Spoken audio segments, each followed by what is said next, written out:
The base has dropped on a Wednesday morning in Atlanta, Georgia, at least for me. John's not in Atlanta, but he's with us. Jarrett is somewhere in Atlanta. He's not with us. He'll be with us at some point, we hope. Yeah. I think he's there. He has appeared out of the ether.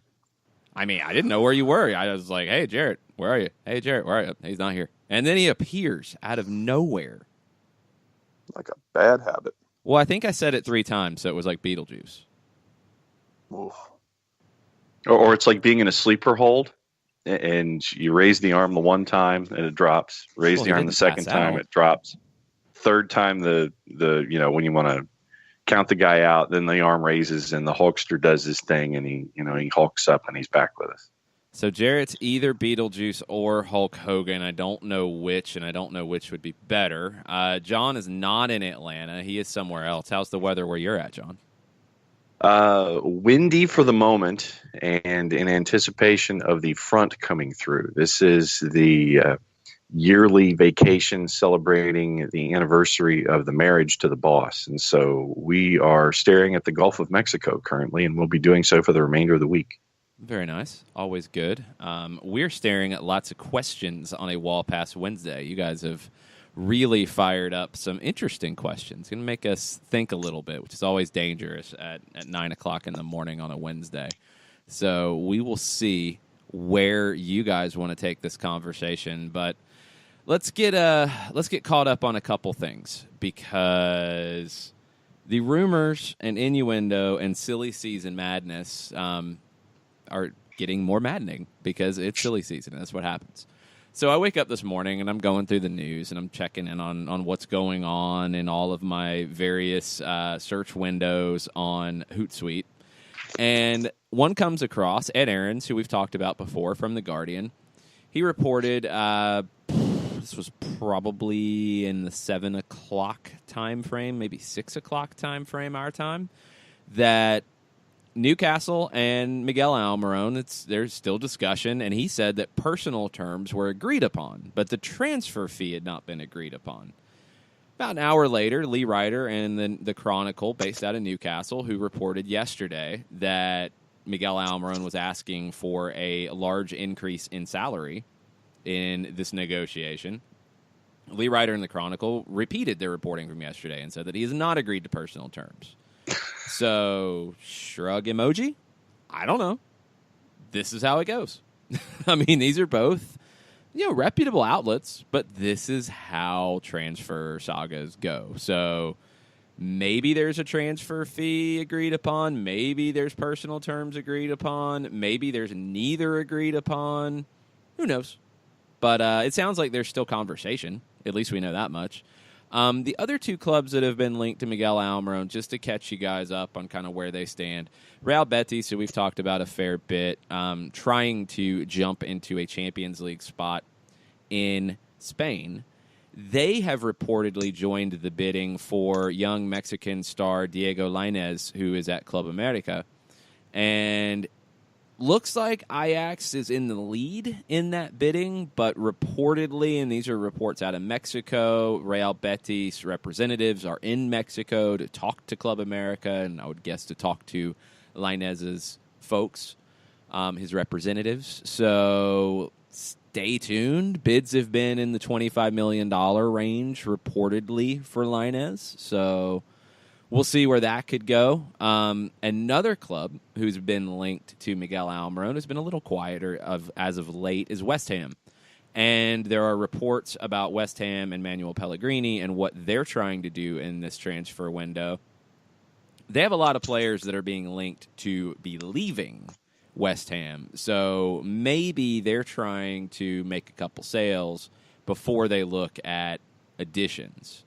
But don't rule them out. As we talked about yesterday, John, we talk about desperation and the differences in desperation from a Newcastle who's trying to stay up and a Real Betis who's trying to move into a Champions League spot. They have different levels of desperation, different aims for what they're trying to do here in this winter window.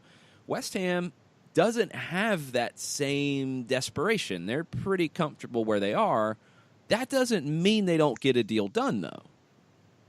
No, no, no. And as you were explaining things and laying things out this early in the morning, the first thing that popped into my head was the old Christopher Lloyd character from Taxi, Reverend Jim. And with everything going on around him, not really having any answers, you just sit there and you go, "Okie doke," and go forward from there.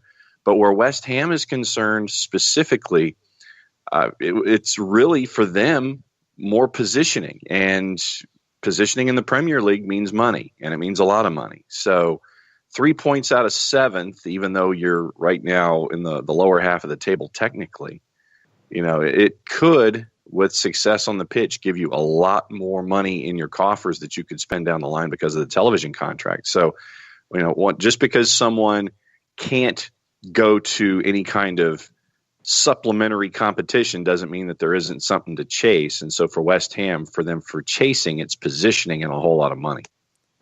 Did you really pull a Taxi reference from, 1980? Absolutely. Wow.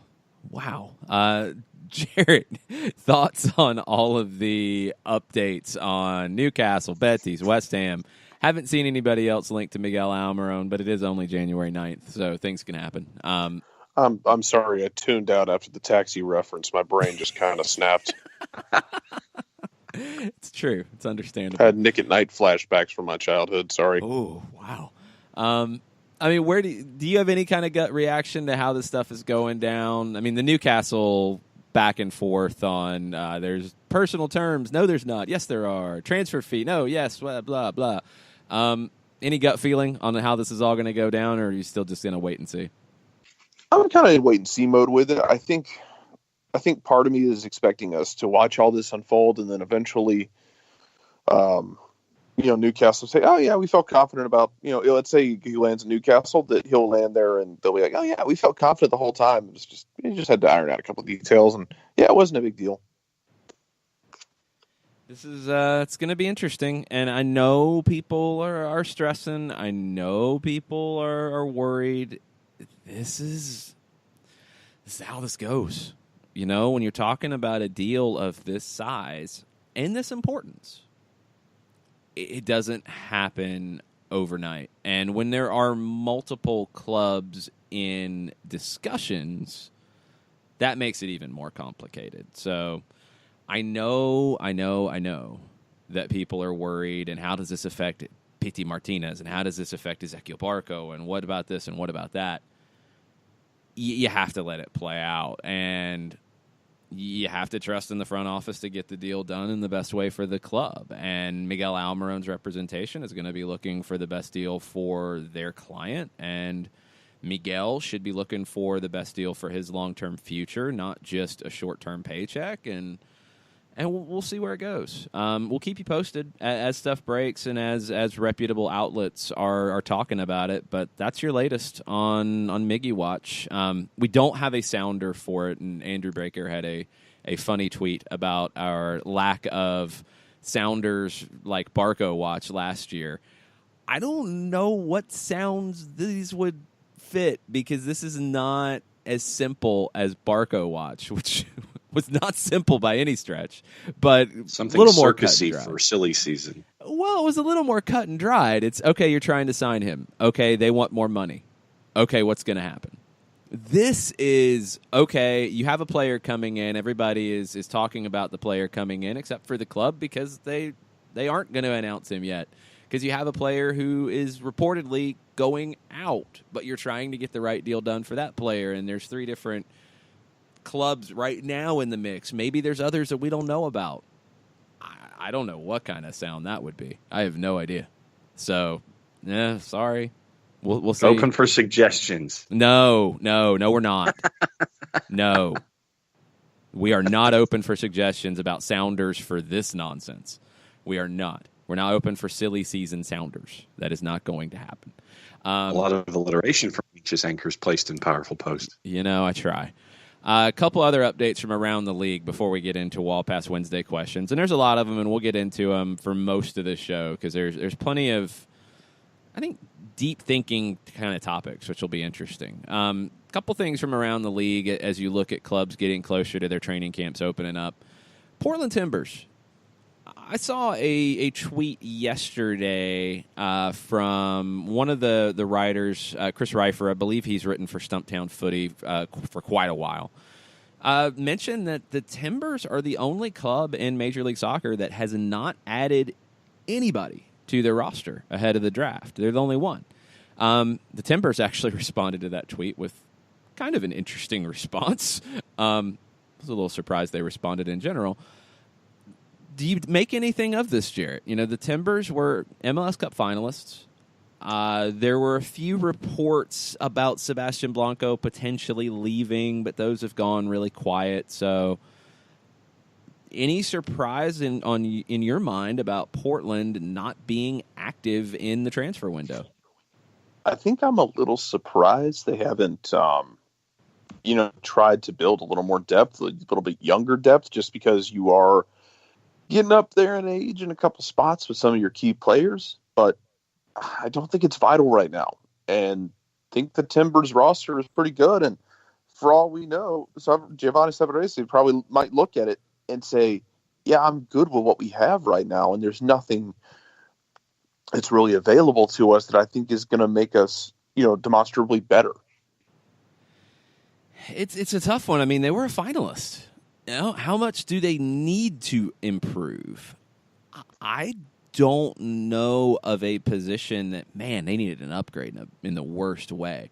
You had questions up top. I mean, Abobasi ended up winning the job as the year went on. You elected not to pick up Armenteros' option. Adding a forward wouldn't have surprised me. And there's still plenty of time to do that. So, I mean, I don't think it's not like the window's shut and you're not going to add anybody. But the fact that they haven't been busy, I didn't really notice it. I didn't really think about it. I wasn't all that surprised. Dallas, Brian Acosta, that deal is done. The Honduran international is a member of FC Dallas. He's on a designated player deal. We'll see if he lives up to the transfer fee that was anywhere between $3 and $5 million to Tenerife, second division in Spain. Brian Acosta will have a lot of young talent around him to work with, John. It's a Dallas team that has talked about wanting to get younger and give their young players out of their academy more opportunities than they've had in the past. You have a young manager in Luchi Gonzalez as well. What are your expectations for FC Dallas in 2019? Yeah, a lot of this, a lot of the stuff that we're probably going to be talking about today is going to yield pragmatic answers in looking at what was going on the timeline. So don't be afraid. No, it's not afraid. It's just you look at something and you're kind of sitting there going, just get better as the season goes along, because I'm going to look at FC Dallas with all of the youth that's supposedly going to be there, and the first 8 matches for me are going to be a bit of a wash. I'm not going to have an expectation level or any kind of look and see idea until maybe match week 9. And then that gives me 25 matches to get a boatload of points. I mean, I think that they'll probably be in the playoff discussion toward the bottom of the West. But of course, we knew how much of a hashtag gaggle the West was last year anyway. I'm just looking for the youth that's there. If this is the plan, stick to the plan. Don't freak out about it. Get better as the season goes along and be in competition for that 5, 6, 7, because I don't see them obviously toward the top of anything, but just be competitive for a playoff spot by the end of the year and continue to grow from there in 2020. So it's a very pragmatic idea for me for FCD. I don't even know if I'd call it pragmatic. I think if you're going to go young and you're going to rely on players who haven't been tested in this way before, and you're going to stick with them, yeah, you're looking for improvement. And you want the team to be playing better in decision day in October than they did on opening day in March. You want to see that steady improvement as the year goes on. Does that get you into a playoff spot? It could. And this is the part that I'm excited about to see, is you're getting a team that is saying that they're going to give these young academy graduates a chance, and a big chance to sink or swim. We don't really know what the level is of these players, because I think from a national perspective in the U.S. and definitely from an international perspective, because we're seeing it with the talk around Miguel Almiron, you'll see one report saying, man, clubs should be looking at MLS because there's good deals, there's low transfer fees, you've got top talent coming through, clubs should be buying from MLS. Then you've got the next tweet in your timeline of, why would you buy from MLS? That league's terrible. Those players aren't worth that kind of money. Nobody has an understanding of what the level is. That filters down to these young players, a Paxton Pomykal, for example, who has been very good, has looked very good as an individual, looked very good in the youth national teams. Okay, now you're going to get the keys. Paxton, are you going to be able to play at a level that makes an impact in Major League Soccer? I want to see that. And then the flip side is, as players leave the league, and it's not just a Miguel Almiron, it's others. It's Chris Richards going to Bayern. Is he going to get a chance there soon? Alphonso Davies playing at Bayern. I mean, the comments so far have been, hey, if he's good enough, he's going to play. These are the things that change the perception of Major League Soccer, and it has to happen on both sides. It has to happen with the superstars leaving the league. It has to happen with the young players coming through, because this isn't just an MLS thing. Look at clubs around the world. We've talked about it with Manchester City on Soccer Over There. So you get an academy that is now firing on all cylinders and producing talent and producing high-level talent. There's not enough spots at Manchester City for those players to play, especially when you're at a club like Manchester City that is trying to be the biggest club in the world, the best club in the world, and will spend the money to bring in the players that will help make them the best in the world. It's hard for a Manchester City to say, you know what, we've got this really good kid coming out of the academy. We could go sign a player for $100 million, but we're going to play this guy from our academy instead. That's a tough decision. You're going to see that happen. Dallas has now decided, we have all this talent coming through the academy. We're going to play them and see what happens. I'm excited to see the experiment. And I'm with you, John, in that I don't think, and I would assume from ownership, I don't think there is an expectation in terms of, Luchi Gonzalez, you have to reach X number of points, or you have to be in this spot going into the postseason, or even you have to be in the postseason. I think it is, you need to give these players chances. You need to coach them up. We need to see improvement as the year goes on. I think those are the goals and expectations for an FC Dallas. And honestly, it's exciting. It's exciting to see, how good is Dallas's academy? They've sent players to Europe. They produced a Weston McKennie who looked pretty good. They helped produce a Chris Richards after he came over from Alabama. He's going to Bayern. That's pretty good. Let's see now how good they are in terms of producing professionals straight away. Do these players need to leave Dallas to reach their full potential? That's what we're going to find out. And that's going to be an interesting, I think, situation for the league. Because, Jarrett, I could see other clubs in the league who are not going to spend money on transfer fees like Atlanta or Toronto, or maybe not going to spend on salary like Atlanta and Toronto, watching what Dallas is doing and saying, they've invested in the academy. Is it going to pay off, and is it going to work? I think there's other clubs in the league who are waiting to see what happens. Yeah, and if you do it, though, I think it comes with a bit of, I guess a warning. If you're going to do it, you got to stick with it, because it might take a while to really take off. So it just, you have to be willing to try to just grind with it if you're going to go down that road, because it doesn't happen overnight. And as long as teams understand that, that's fine. But you need them to understand that.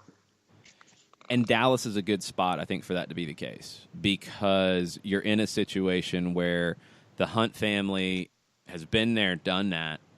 They have been incredibly loyal about promoting from within. It looks like Marco Ferruzzi, who's been an assistant there for a number of years, is going to move into the front office side of things. You have invested in the roots of your academy, and Oscar Pareja really got that going first when he was the academy director under Schellas Heinemann, then as the first-team manager, who had to balance those expectations of winning and development. It's tough. Now it appears that they've gone a little lower profile, and it is really zeroing in on development. And we'll see if that development can achieve the winning that I think any club wants. I mean, any club that is playing professional matches isn't there just to say, good game, good try, nice job, okay, keep getting better. You got to have those results to go along with it. Now we're going to see, okay, the pendulum has tilted towards development. How's that going to go for Dallas? How are the fans going to respond? How is the club as a whole going to respond? Are they going to be good with this move? And how is the league going to respond? Are a few other clubs going to look at this and say, we should double down on academy now? I'm fascinated to see it because I think it does start to change that perception about United States academy players coming through. If they're brought up the right way, they can play in this league straight away. You can trust them. And you're going to see maybe more clubs give players a chance if it works in Dallas. Just like when players leave the league, if they do well, you're going to see other leagues and other clubs around the world look at American players, look at products of Major League Soccer, whether they're American or not, and say, I can trust them. I can go buy them, invest in them, bring them in, and put expectations on them because they're coming from a quality league and a quality competition. It's a wild time for MLS. It's going to be a lot of fun to watch, and you've got it happening on both ends of the scale, at the top end with the superstars and with the academy products coming through.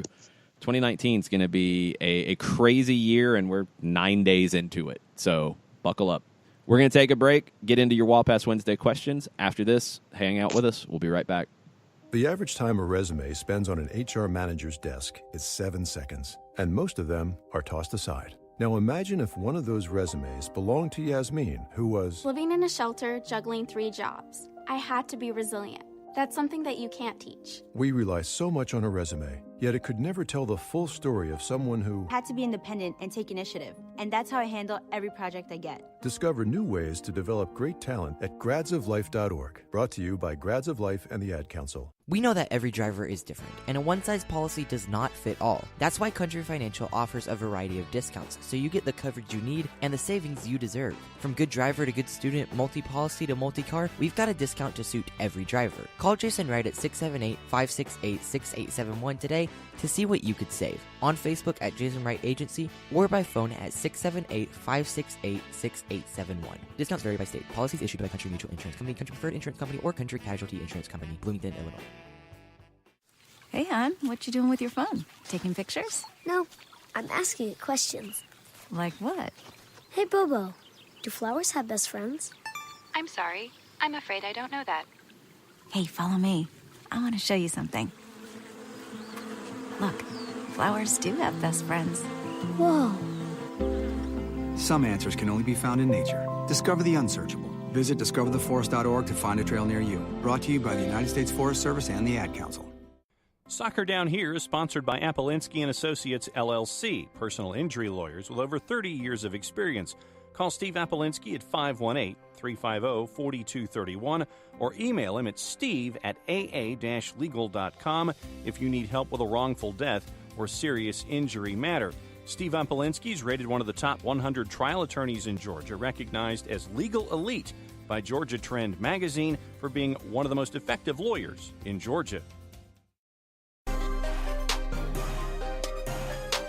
Welcome back. Soccer Down Here, Wall Pass Wednesday edition of the show, January 9th. We're taking your questions.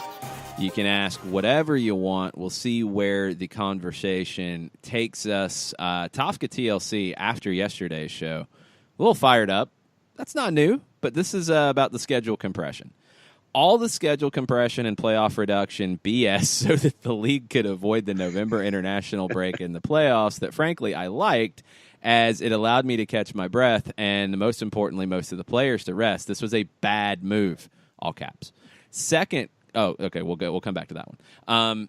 Okay, so I agree. I don't like the schedule compression. I don't like the playoff reduction. I've said many times I would have followed the Mexican playoff route of a compressed 2-leg, but 2 legs, because I think you get the better team advancing. The schedule compression, I honestly think it's down to the World Cup in 2022, and they decided to do it now, which, okay, fine. But you created a season in 2019. If you move the start of the league up and maybe 2 weeks, maybe you start games in mid-February, maybe you get a little bit closer to starting right after the Super Bowl ends. Okay, there's going to be some markets that can't host games at that time, and that's just the trade-off, I guess. But if you do that and it's not quite as compressed, all right, and I'll reserve complete judgment until we see if that's going to happen next season. I know you couldn't this year because of an offseason that was already very short for Atlanta and for Portland. You couldn't move things up any further. Got it. If it happens down the road, it'll be better. I don't like it for this season because I think it really makes it incredibly difficult for the teams in CONCACAF Champions League to be successful here. And to do it in a year where you have a Gold Cup, where you have a Gold Cup break in June, that makes it even more difficult. If you were going to do this, and it is related to World Cup 2022, and remember in the press release talking about it, they specifically mentioned World Cup 2022 in that time frame. Why didn't you do it next year where you don't have a Gold Cup year in the middle of it? And by all accounts, you're not having any kind of a Copa America Centenario or something like that. If that's going to happen, okay, then you're stuck and you're just going to have to deal with it one way or another. But if you're not doing that, why not do this in a Gold Cup year? And then you don't have to compress it quite as much because you can play through that. It's going to affect the competition in 2019. I don't see any way it doesn't, because this schedule is difficult. It's difficult for a lot of teams, but it's very difficult for your CONCACAF Champions League teams. What do you think, John? No, I'm right there with you. And for the teams that are in Champions League, I'm going to be looking at each one of them and seeing early on how they stack their starting 11s and juggle things. And first off, I'm not a fan of the schedule compression, but once again, I understand where you're going and where you're coming from and all of this, but no, I'm going to be looking, my test case for schedule compression is going to be the CONCACAF Champions League teams, and looking at roster rotation and looking at how you set the table and how philosophy might be adjusted one way or the other when it comes to matches. And that's my magnifying glass early on for this whole thing. Michael Cinco tweeted at us and said, if we get a big lead at Herediano, then the schedule plays out nicely by playing a reduced lineup in the second game. Then really only the FC Cincinnati game looms as a game you may play a secondary lineup. That's a big if, and I don't think there's a font big enough on Twitter for the if we get a big lead at Herediano. This is not a small-time team, and this is not a team that is going to come in any way scared of Atlanta United. They just went through the gauntlet to win the Costa Rican Championship, where they had to beat the Grand Final. They had to beat Saprissa twice. They beat them in the semifinals. They beat them in the Grand Final. They beat Alajuelense as well, all over 2 legs. This is a team led by Hernan Medford now, who managed Saprissa to a 3rd-place finish in the FIFA Club World Cup. They're not going to be scared of anything. So, sure, if you get a big lead on the road, then things play out, but I'm not expecting that to happen, Jarrett. I think as we get closer and closer to Herediano and you start to see how that series could play out, there's talk in Costa Rica about them adding Waylon Francis right now, left back who's played in MLS with Seattle and with Columbus. they're going to be loaded for bear in this series, and I think it's going to be far more difficult than people are expecting. I think both teams are going to be a little bit different in terms of structure, and you don't have to be ready right now. I get you got training camp coming up, but you've got a little bit of time to kind of put all the pieces together. There's going to be some changes. I mean, you might see guys come in or out for the time being, and don't look at the rosters as they're set right now and think that that's set, chiseled into stone. Yeah, there's going to be changes. And the Costa Rican team, Herediano, will be playing league games before that. So they'll be definitely more in a mid-season-ish kind of form. So we'll keep you posted on how Herediano is looking in the run-in. But that's not going to be an easy series at all for Atlanta United. So if they get a big lead in game one, sure, they will be able to do a few different things, but not that many. And I think a big lead is very unlikely in this. I think it's going to be a tight series all the way through. Ian Lundberg did some homework for us. Badger Bob on Twitter with 2 Ds. Thank you, first off, Ian, because this is really helpful. A partial answer to how Atlanta United's short rest schedule compares, talking about the Major League Soccer schedule for 2019. Games on short rest, 4 or fewer days between matches. Atlanta has 14 of those. New York has 11. Toronto has 10. Of those, times the opponent has 2 or more extra days rest.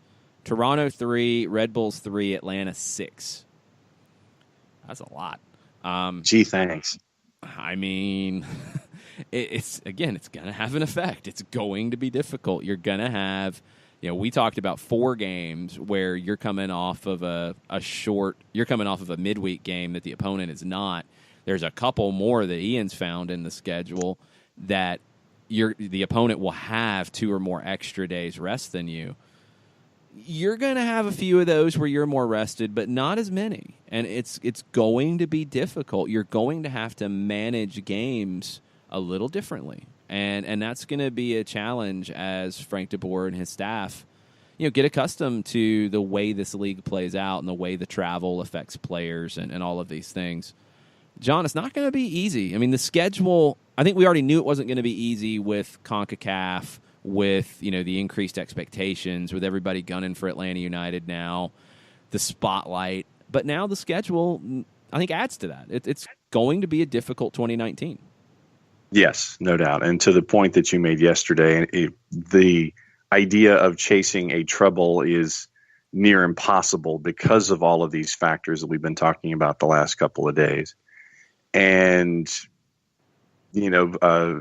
tip of the hat to Badger Bob for giving us all these numbers and something else to sit there and, stew about before the season starts and during the season. But you look at all of these things, and I guess this is the byproduct of being a poster child and being in demand, and everybody, knowing that Atlanta United is the drawing card that it is out of the blocks. And so this is the part of that sword that you don't like if you're a fan of the club because of all of the scheduling and all of the way that things have been sorted out so far. So for me, yeah, it's going to be a tall order, and it's going to be a tall order for everything on the pitch, making sure that everything's ready off the pitch, coaches, players, philosophy, the whole thing. Yeah, it's good. Tall order is about the best way that I can describe the whole thing. And that's going to lead us into our next discussion point. And this is something I want listeners on Twitter to chime in on.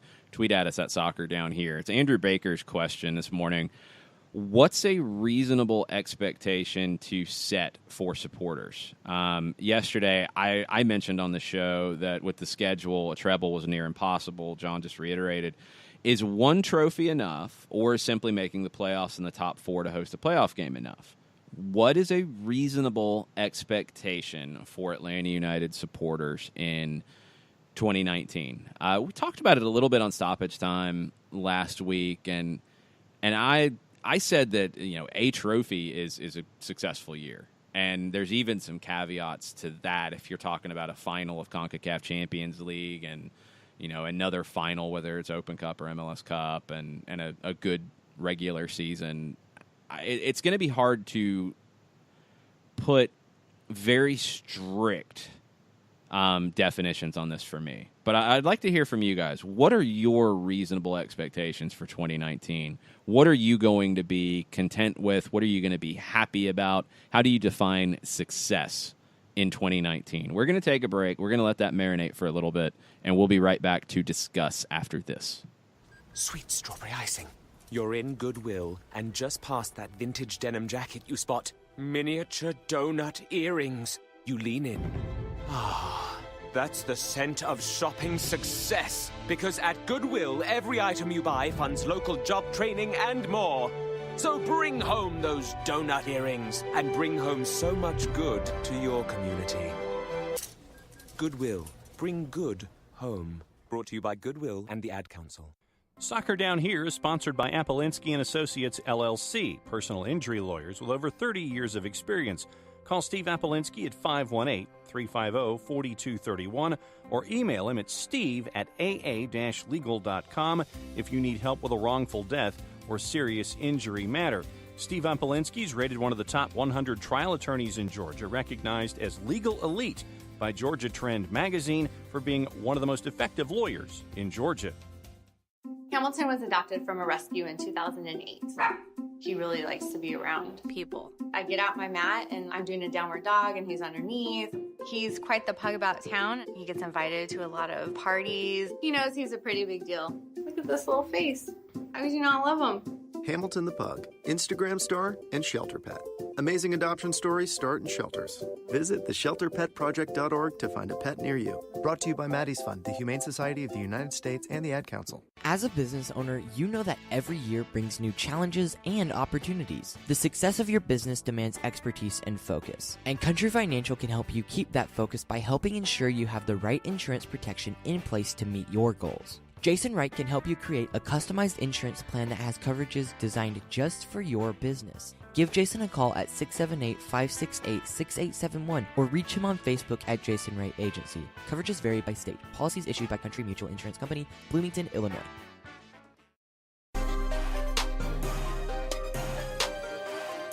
Welcome back. Soccer Down Here, Wall Pass Wednesday edition for January 9th. The question we left on the table before the break, Andrew Baker, what's a reasonable expectation to set in 2019 for supporters? What's success to you? What's contentment for you? I mean, if you want to be negative, what's failure for you? Jarrett, where's your head at as we're a few days away from training camp, coming off of an MLS Cup championship with a difficult schedule ahead, with CONCACAF for the first time ahead? What is your reasonable expectation for 2019? Pour your heart and soul into CONCACAF Champions League and let the chips fall where they may on that front.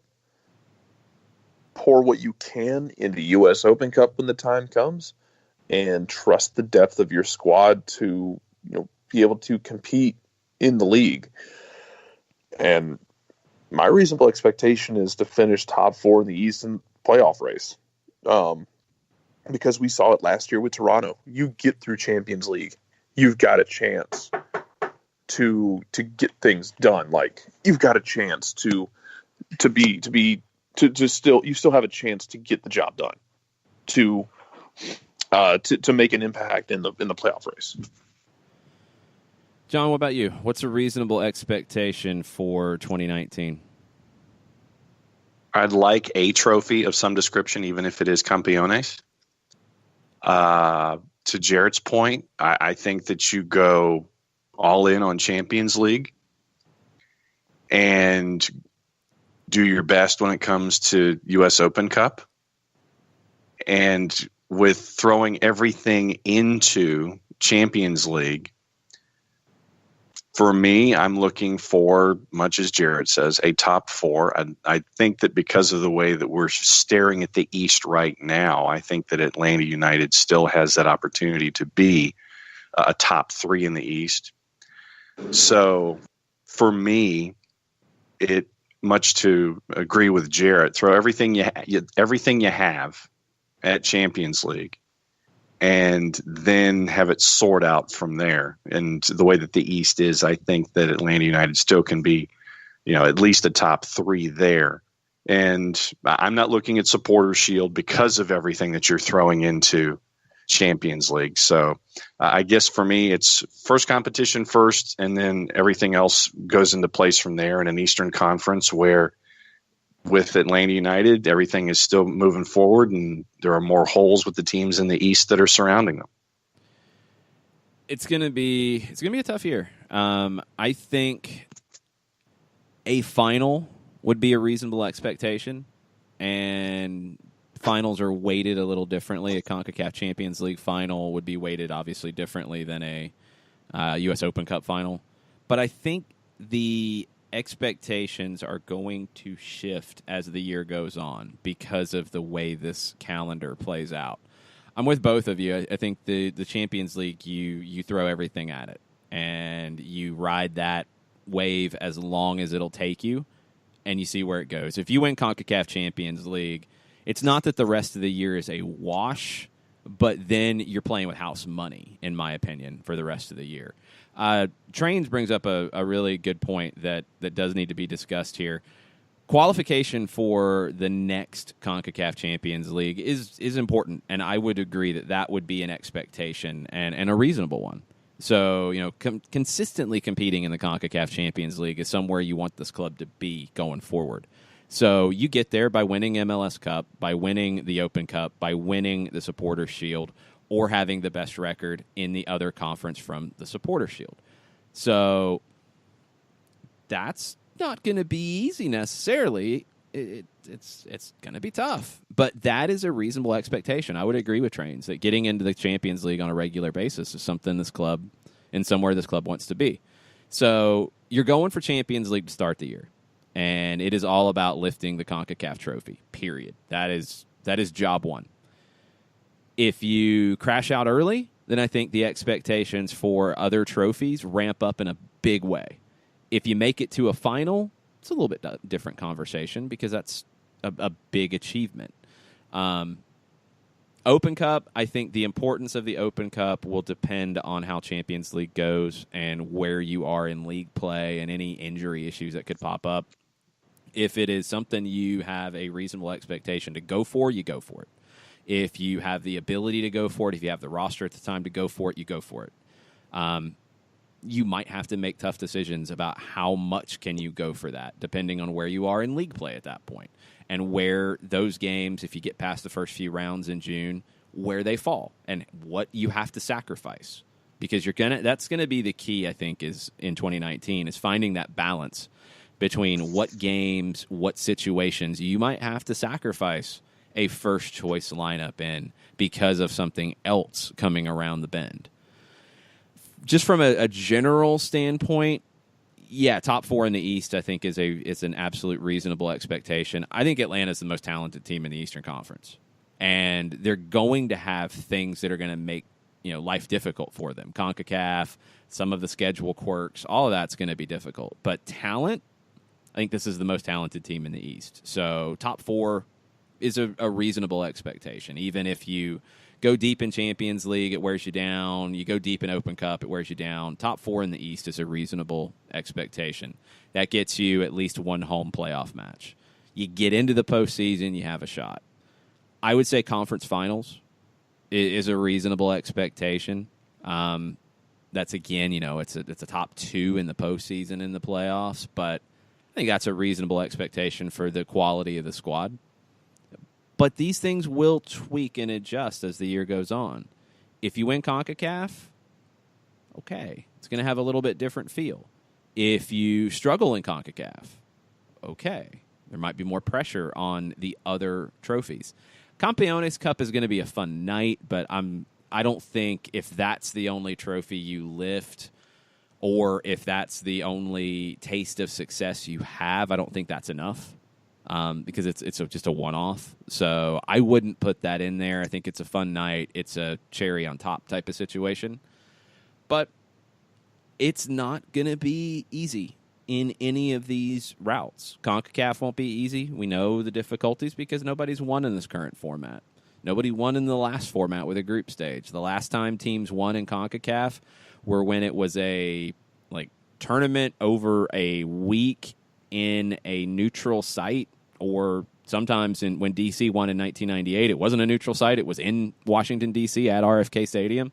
I think the Galaxy won the CONCACAF Cup when it was in Vegas. It was a whole different deal. So it's hard to compare those. In this format where it plays out like a true Champions League, or at least a knockout competition as we're seeing now, you haven't seen an MLS team win it yet. That's because it's difficult. Toronto got as close as anybody last time. Real Salt Lake had been very close before, too. Montreal was close. You got to get over that hump. And if you do that, then I think the year has a very different feel. If you get to a final, cool. If you struggle in CONCACAF and crash out early, I think the year has a different feel and other things ramp up. So I think it's an evolving reasonable expectation. I think it's almost impossible to say right now, hard and fast, they have to do X, they have to do Y, they have to do Z, or it's not successful. Does that make sense, Jarrett? He's thinking about if it makes sense. It might not make any sense. Well, no, it does, because it's kind of like how we're looking at transfer window. You can't really give teams grades because there's still an evolving timetable. And if there are all of these different markers in the season that Atlanta United could get to and could accomplish, but you're not going to have an answer for that fourth marker until you get past the first three. If the first marker is checked off, then the other markers 2 through 5 or 2 through 6 take on different meaning in different order. If 1 turns out to be an X and you have to go for marker number 2, then 3, 4, 5, and 6 take on different meaning in different orders. So no, I saw where you were going for. I saw what you were going for there. It's just that you're not going to know about marker number 6 until you get through the first 2 or 3 markers in that list of to do for the season. Yeah, and things will adjust. I mean, if you have success in CONCACAF, okay, expectations might change for the others. If you don't, then okay, expectations might ramp up for the others. We'll see. We'll get into your responses, and we've had a few. Thank you for chiming in. We'll get into that after the break. Couple points of clarification. Joe Boss tweeted at me this morning about the Atlanta United training kits. He said, had a question from yesterday. How does Longshoe really feel about the Atlanta United practice jerseys? Let me make this clear. I like the practice jerseys. I like the training gear. The red with the gold Adidas stripes on the sleeves and the gold print on it is one of my favorite things that's ever come out around Atlanta United. I just didn't like the stitching across the midsection. I like the practice jerseys. I like the look of the practice jerseys. The stitching across the midsection on the polos, on the pullovers, it was weird looking. It made no sense. I don't know why they stitched that there. I don't get it. And there was a rumor that our buddy, the Garlic Bread Warlord, shared with us yesterday, and it's made the rounds. There's been lots of discussion. Sherbs is wanting me to have a debate with Doug about it. Michael Bradley to Everton. Here's why we're not going to get into this, and this is something you have to be very careful about in silly season. The report came from a Phil Banks on Twitter. P. Banks Giorno. 373 tweets, 134 followers, 21 people there following him. That was my answer. I'm not going down that road because I don't really believe Mr. Banks. Sorry. Nobody I know that I trust is following Mr. Banks. So, P. Banks Giorno. Yes. Sorry, P. Banks. I'm not getting into Bradley to Everton because it doesn't make any sense from 134 followers. Anyway, we're going to get into your thoughts, and I think most of you have more than 134 followers. We're going to get into your thoughts on expectations, reasonable expectations for Atlanta United in 2019. Stay with us. We'll be right back. The average time a resume spends on an HR manager's desk is 7 seconds, and most of them are tossed aside. Now imagine if one of those resumes belonged to Yasmin, who was living in a shelter, juggling 3 jobs. I had to be resilient. That's something that you can't teach. We rely so much on a resume, Yet it could never tell the full story of someone who had to be independent and take initiative. And that's how I handle every project I get. Discover new ways to develop great talent at gradsoflife.org. Brought to you by Grads of Life and the Ad Council. We know that every driver is different, and a one-size policy does not fit all. That's why Country Financial offers a variety of discounts, so you get the coverage you need and the savings you deserve. From good driver to good student, multi-policy to multi-car, we've got a discount to suit every driver. Call Jason Wright at 678-568-6871 today to see what you could save. On Facebook at Jason Wright Agency or by phone at 678-568-6871. Discounts vary by state. Policies issued by Country Mutual Insurance Company, Country Preferred Insurance Company, or Country Casualty Insurance Company, Bloomington, Illinois. Hey, hon, what you doing with your phone? Taking pictures? No, I'm asking it questions. Like what? Hey, Bobo, do flowers have best friends? I'm sorry. I'm afraid I don't know that. Hey, follow me. I want to show you something. Look, flowers do have best friends. Whoa. Some answers can only be found in nature. Discover the unsearchable. Visit discovertheforest.org to find a trail near you. Brought to you by the United States Forest Service and the Ad Council. Soccer Down Here is sponsored by Appolinsky and Associates, LLC, personal injury lawyers with over 30 years of experience. Call Steve Appolinsky at 518-350-4231 or email him at steve@aa-legal.com if you need help with a wrongful death or serious injury matter. Steve Appolinsky is rated one of the top 100 trial attorneys in Georgia, recognized as legal elite by Georgia Trend magazine for being one of the most effective lawyers in Georgia.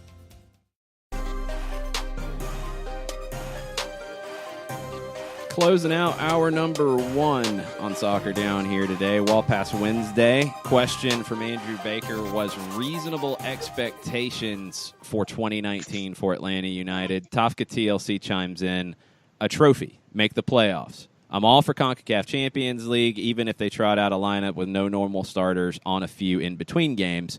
We have the firepower to make 7th, ha ha ha, emoji, no matter what I think. So focus on CONCACAF Champions League and let the MLS regular season chips fall as they may. Percy Herrera, taking a different approach. Every single trophy. Can't go into a season thinking you can't compete for all or being selective on which ones you want. Percy, the reason I would say, wait a minute, slow down, is nobody has won every single trophy in a given year in Major League Soccer. So the question was reasonable expectation. That's not to say you punt on a trophy now. You don't make the decision to, well, we can't win the Open Cup, so we're not going to try. The Open Cup doesn't start for you until June. You could be in a really different situation. So, yeah, absolutely. You want to win every trophy. But a reasonable expectation, I think, if you don't win every trophy, doesn't mean it's a failure. That's where I would go with it. But I get you. You know, you're not being selective yet because you don't have to be, unless you consider starting a second choice lineup in DC or against Cincinnati or Philadelphia or early regular season games when you're in CONCACAF. If you consider that being selective on you don't have a chance to win Supporter Shield and you're not valuing it the same way, that's where you might have to make a decision early on choosing importance on one or the other. And that will come up.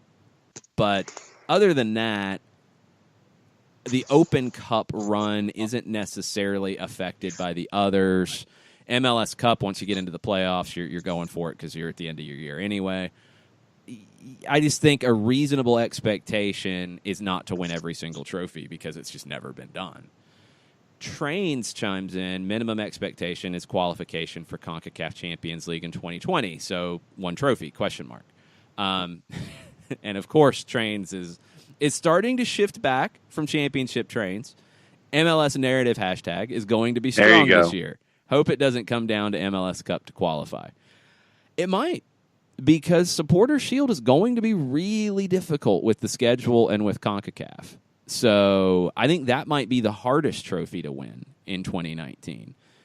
MLS Cup, you win a few games in the postseason, you win MLS Cup. And if you finish well enough and you get home games, cool. That might be, depending on how you look at Open Cup and depending on where you are at that point, those are going to be the easier ones. I think Supporter Shield is going to be the hardest one to win just because of the way the schedule plays out. Kelly Francis from Unrelegated. Reasonable expectation, go for CONCACAF Champions League trophy. If we drop out, then next most important is Supporters Shield by 4 MLS playoffs. If no Supporters Shield, then MLS Cup. Honestly, would be happy if we just had a good season, got into the playoffs, and made a strong effort for the Cup. This is a question I was having this discussion with somebody yesterday. If you have a good year but don't lift a trophy, say you get to the Eastern Conference Championship in the playoffs, say you're top 3, top 4 in the Eastern Conference regular season, say you make a semifinal, or even you have a great series with Monterrey in the quarterfinals, but you lose narrowly, and you get to the semis of the Open Cup. You don't win a trophy, but you have a good year, and you're not in CONCACAF next year. Is that a failure? What do you think, John?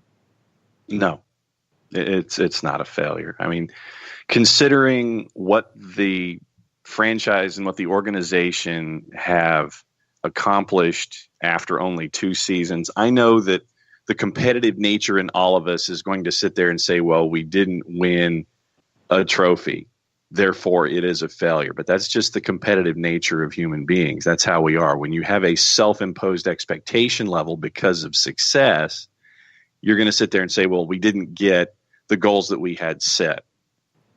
I don't think it's a failure. I think that you look at it as, look at everything you had the chance to go after that no other MLS team has had the chance to go after in as short an order as Atlanta United has had the opportunity to. I'm looking at it. No, I'm like I said, I'm just looking at it as, look at the chances that you've had. Grow from the experiences, learn from these experiences. So for me, it's not just because of everything that you've accomplished to date to get to what you're being able to chase after now. Yeah, that's the question is, does the 2018 MLS Cup not buy Atlanta more time? Because this is a club that is striving to, as Percy Herrera said, win everything they can. I mean, that's the goal. That's the pie in the sky. That's the vision. But from a mission standpoint, is that possible? Do you have to prioritize a little bit? I think you do. I think it's really hard to go in and say, first choice everything, just go and we're going to win everything. That's difficult. That's difficult for any club in the world. I think it's even more difficult with the competition that's laid out in front of Atlanta United. So how will people react if it's a good year by all accounts, but there's no trophy at the end of it? How will people react? We'll have to wait and see. We're going to start with Frank Marrow's response to reasonable expectations to kick off hour number 2. Hang out with us. We'll be right back. Sweet strawberry icing. You're in Goodwill, and just past that vintage denim jacket you spot miniature donut earrings. You lean in. Ah, that's the scent of shopping success. Because at Goodwill, every item you buy funds local job training and more. So bring home those donut earrings and bring home so much good to your community. Goodwill. Bring good home. Brought to you by Goodwill and the Ad Council. Soccer Down Here is sponsored by Apolinski & Associates, LLC, personal injury lawyers with over 30 years of experience. Call Steve Apolinski at 518-350-4231 or email him at steve@aa-legal.com if you need help with a wrongful death or serious injury matter.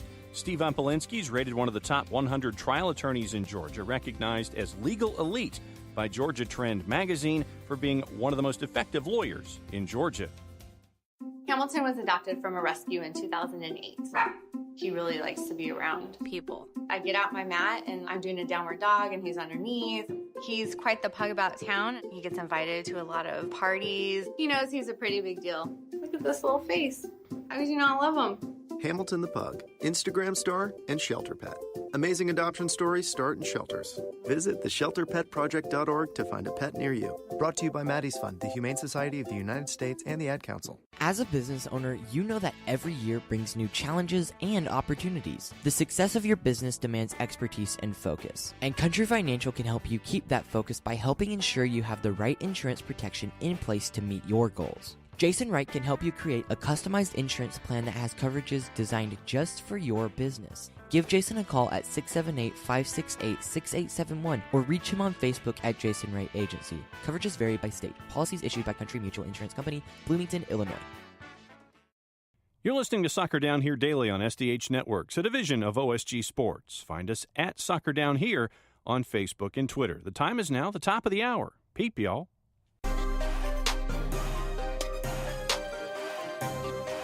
Welcome back. Wall Pass Wednesday, hour number 2, January 9th for Soccer Down Here. Jason Longshore, John Nelson with you right now. Jarrett Smith will be back. Water heaters are being installed for Jarrett Smith. So Yikes. He's a little busy at the moment, yes. He will be back with us shortly, and we'll get his thoughts on reasonable expectations. Frank Marrow had some thoughts on reasonable expectations. He said, I have no feel for how hard it will be to win CONCACAF Champions League other than to look at Toronto's experience. I think we have more depth than that team had. But in the league, we really should aspire to both Supporters' Shield and the Cup. Other than aging CDs, we should be stronger than last year. Center backs, I'm guessing. I think it's meant to be either central defenders or center backs. Yeah. Okay. There we go.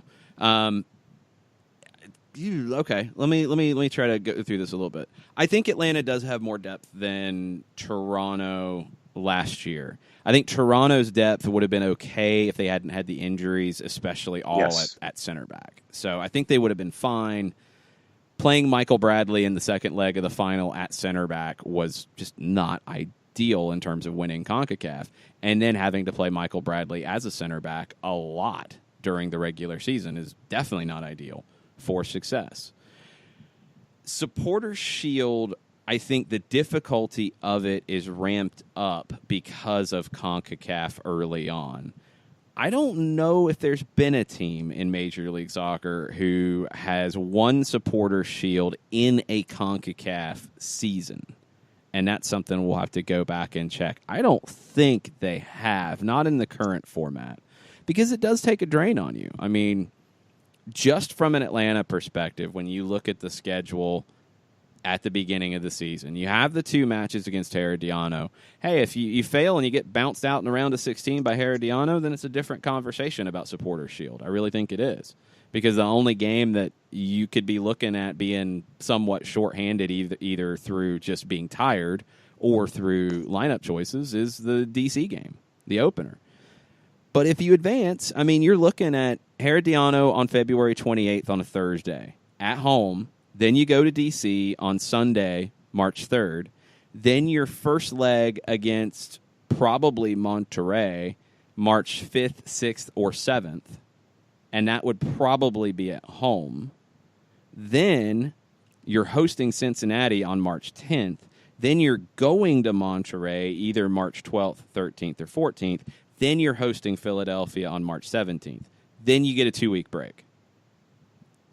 If you advance to the quarterfinal round, you have 3 regular season games that could be impacted. And think back to last year, how narrow it was for Supporters' Shield between Atlanta and the Red Bulls. It was 2 points.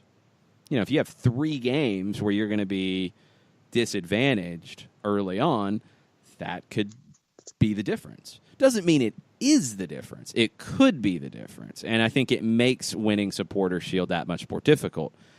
I do agree you should aspire to win both. I think the more realistic expectation in 2019 is to win the Cup, not the Shield, because I think the Shield is going to be very difficult for teams who make runs in CONCACAF to achieve.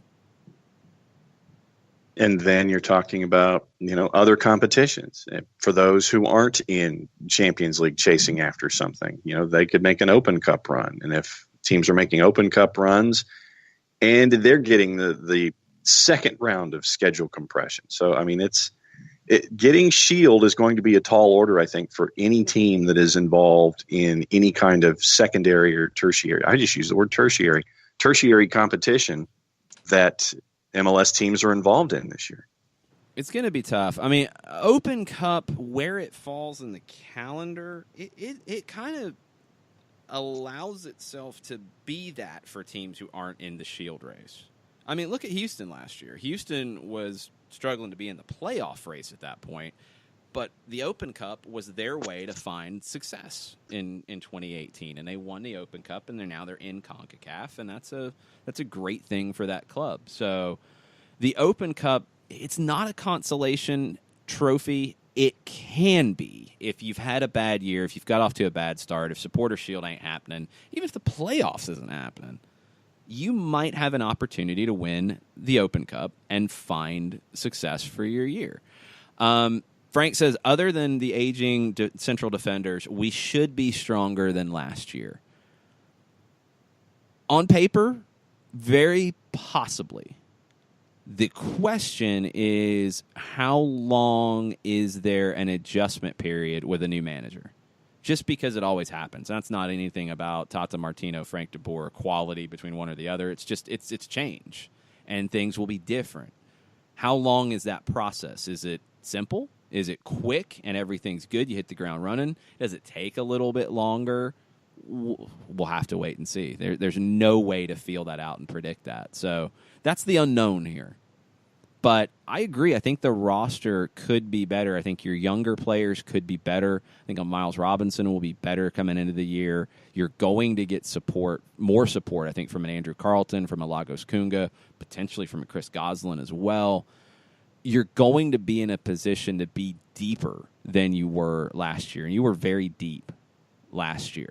And you're going to have, I think, a different level of confidence. So, could be. Frank, I think you could be right. They could be stronger than last year overall on the roster. That doesn't mean you win 3 trophies or 2 trophies.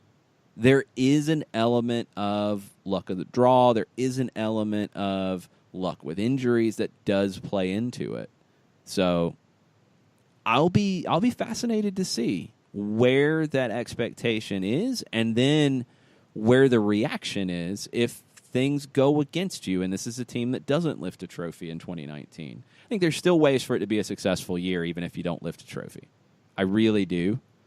But what is the overall reaction going to be from fans, from media, local, national? I'll be really intrigued to see. I hope we don't have to find out.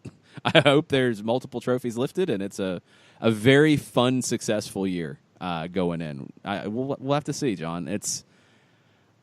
I think that's the big question nationally, though, and it's consistently come up.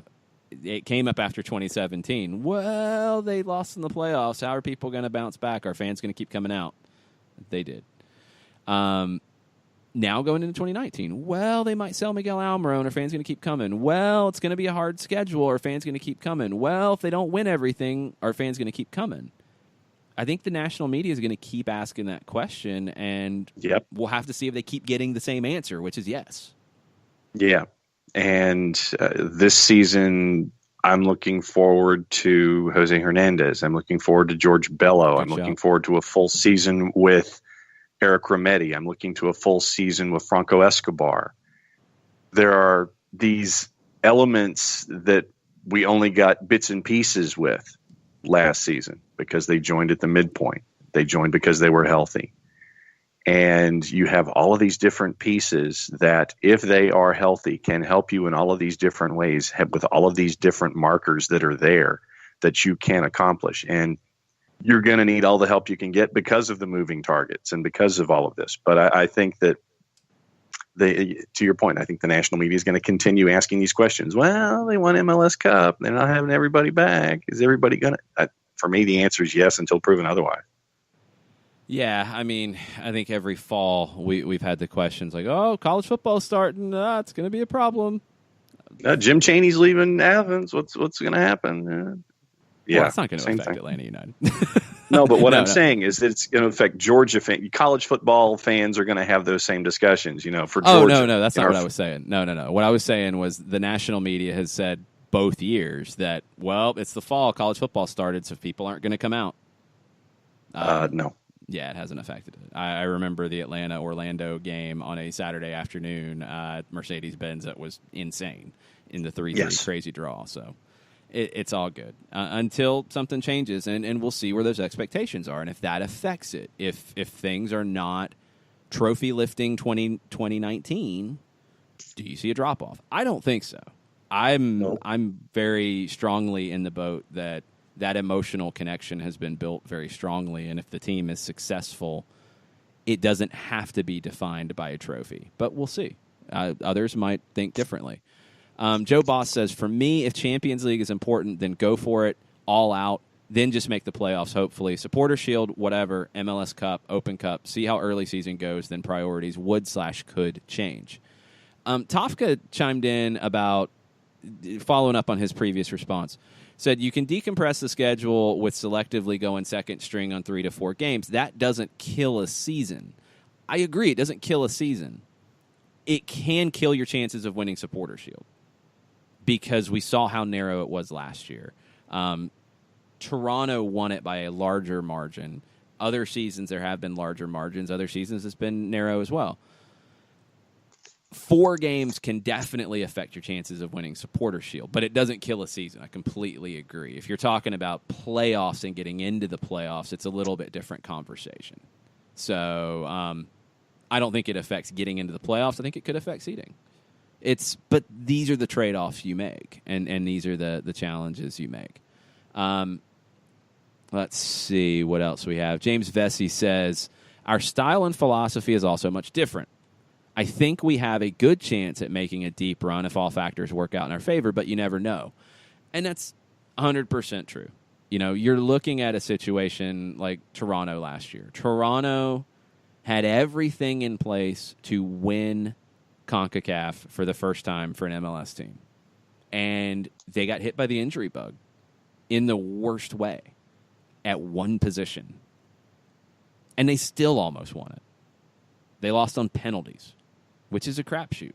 So you never know what can happen once you get into those situations, and you're going to have to wait and see.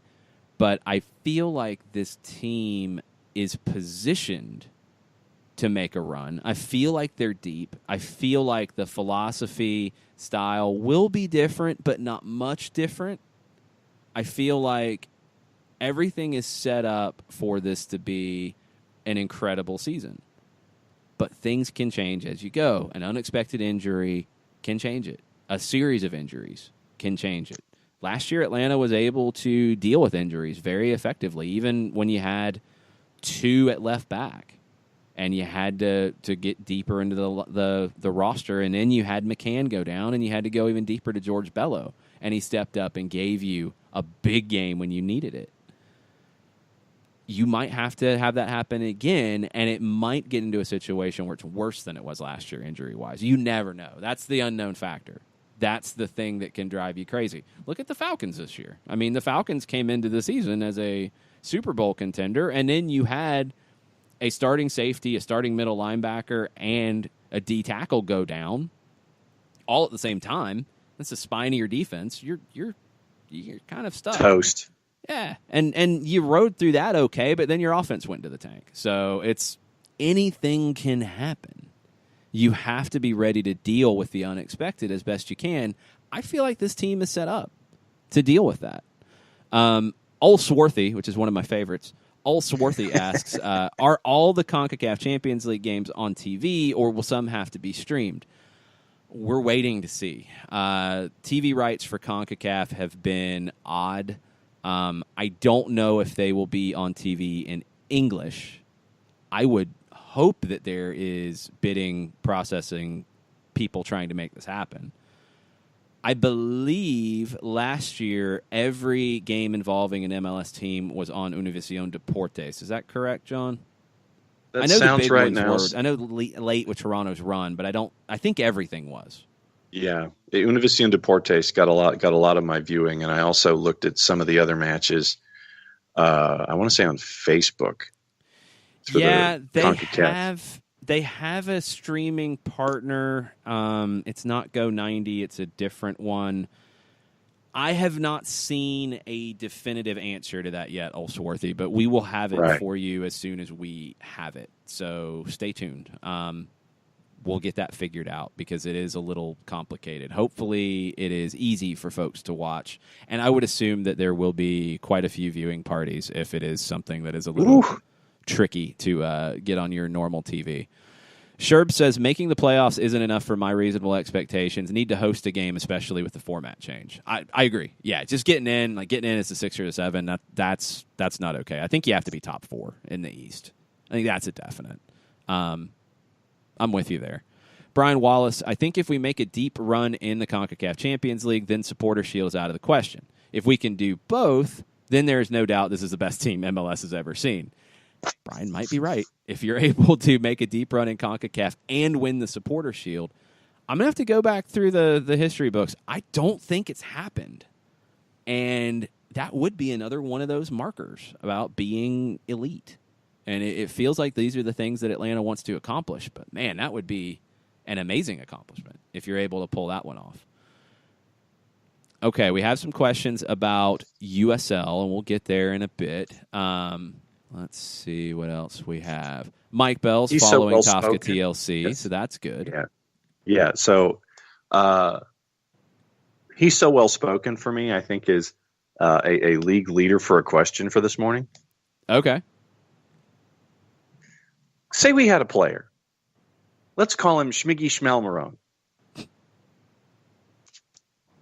If he was to be bought down to TAM and then just happened to also get offered a multi-million-dollar position at a company like, let's say Home Depot or Mercedes, would that be allowed under MLS rules? No, because he can't be bought down with TAM because of his transfer fee and contract. He can't be bought down with TAM. It's impossible.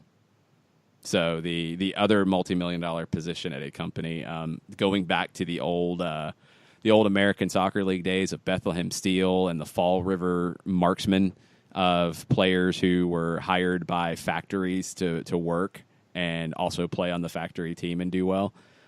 Yeah, it's not those days anymore. But more importantly, there's no way to buy him down with TAM. So, sorry, Schmiggy. It's not happening. Although I would like to see how Schmiggy Schalmarone, what his numbers are on FIFA 19. Yeah, I think the club shop would have problems spelling that last name. It'd be a little tricky. You get lots of misspelled jerseys and have to have reprints, and yeah, it's going to be difficult. Let's take a break. Let's come back, get into more Wall Pass Wednesday questions. We have some other topics as well beyond reasonable expectations, but I'm sure we'll have more folks chiming in on that as well. Thanks, everybody, for chiming in. It's been fun this morning. More to come after this. The average time a resume spends on an HR manager's desk is 7 seconds, and most of them are tossed aside. Now imagine if one of those resumes belonged to Yasmin, who was living in a shelter, juggling 3 jobs. I had to be resilient. That's something that you can't teach. We rely so much on a resume, yet it could never tell the full story of someone who had to be independent and take initiative. And that's how I handle every project I get. Discover new ways to develop great talent at gradsoflife.org. Brought to you by Grads of Life and the Ad Council. We know that every driver is different, and a one-size policy does not fit all. That's why Country Financial offers a variety of discounts, so you get the coverage you need and the savings you deserve. From good driver to good student, multi-policy to multi-car, we've got a discount to suit every driver. Call Jason Wright at 678-568-6871 today to see what you could save. On Facebook at Jason Wright Agency or by phone at 678-568-6871. Discounts vary by state. Policies issued by Country Mutual Insurance Company, Country Preferred Insurance Company, or Country Casualty Insurance Company, Bloomington, Illinois. Hey, hon, what you doing with your phone? Taking pictures? No, I'm asking it questions. Like what? Hey, Bobo, do flowers have best friends? I'm sorry. I'm afraid I don't know that. Hey, follow me. I want to show you something. Look, flowers do have best friends. Whoa.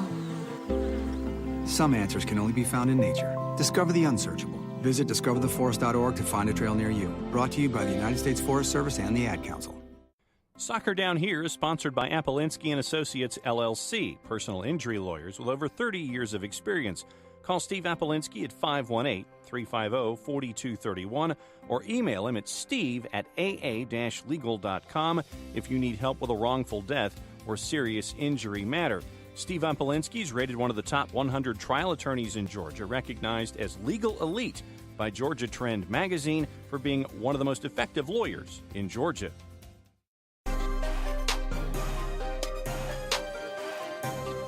Welcome back. Soccer Down Here, January 9th, Wall Pass Wednesday. We started off the show with an update on Miguel Almiron and the back and forth between various outlets in England about personal terms, agreed upon, not agreed upon, transfer fee, not agreed upon. That's the issue. No, it's personal terms. Lee Ryder and Ed Aarons. Ed Aarons is with The Guardian. Lee Ryder is with The Chronicle in Newcastle. I've been back and forth about it. We have an update from radio in Paraguay. Daniel Campos, who is Miguel Almiron's agent, he said on radio ABC Cardinal that the personal terms are arranged. He arranged them with Newcastle, and this is a translated quote. What I arranged with Newcastle was the player's salary. The rest, they were fixing it directly with Atlanta United, where there were economic differences.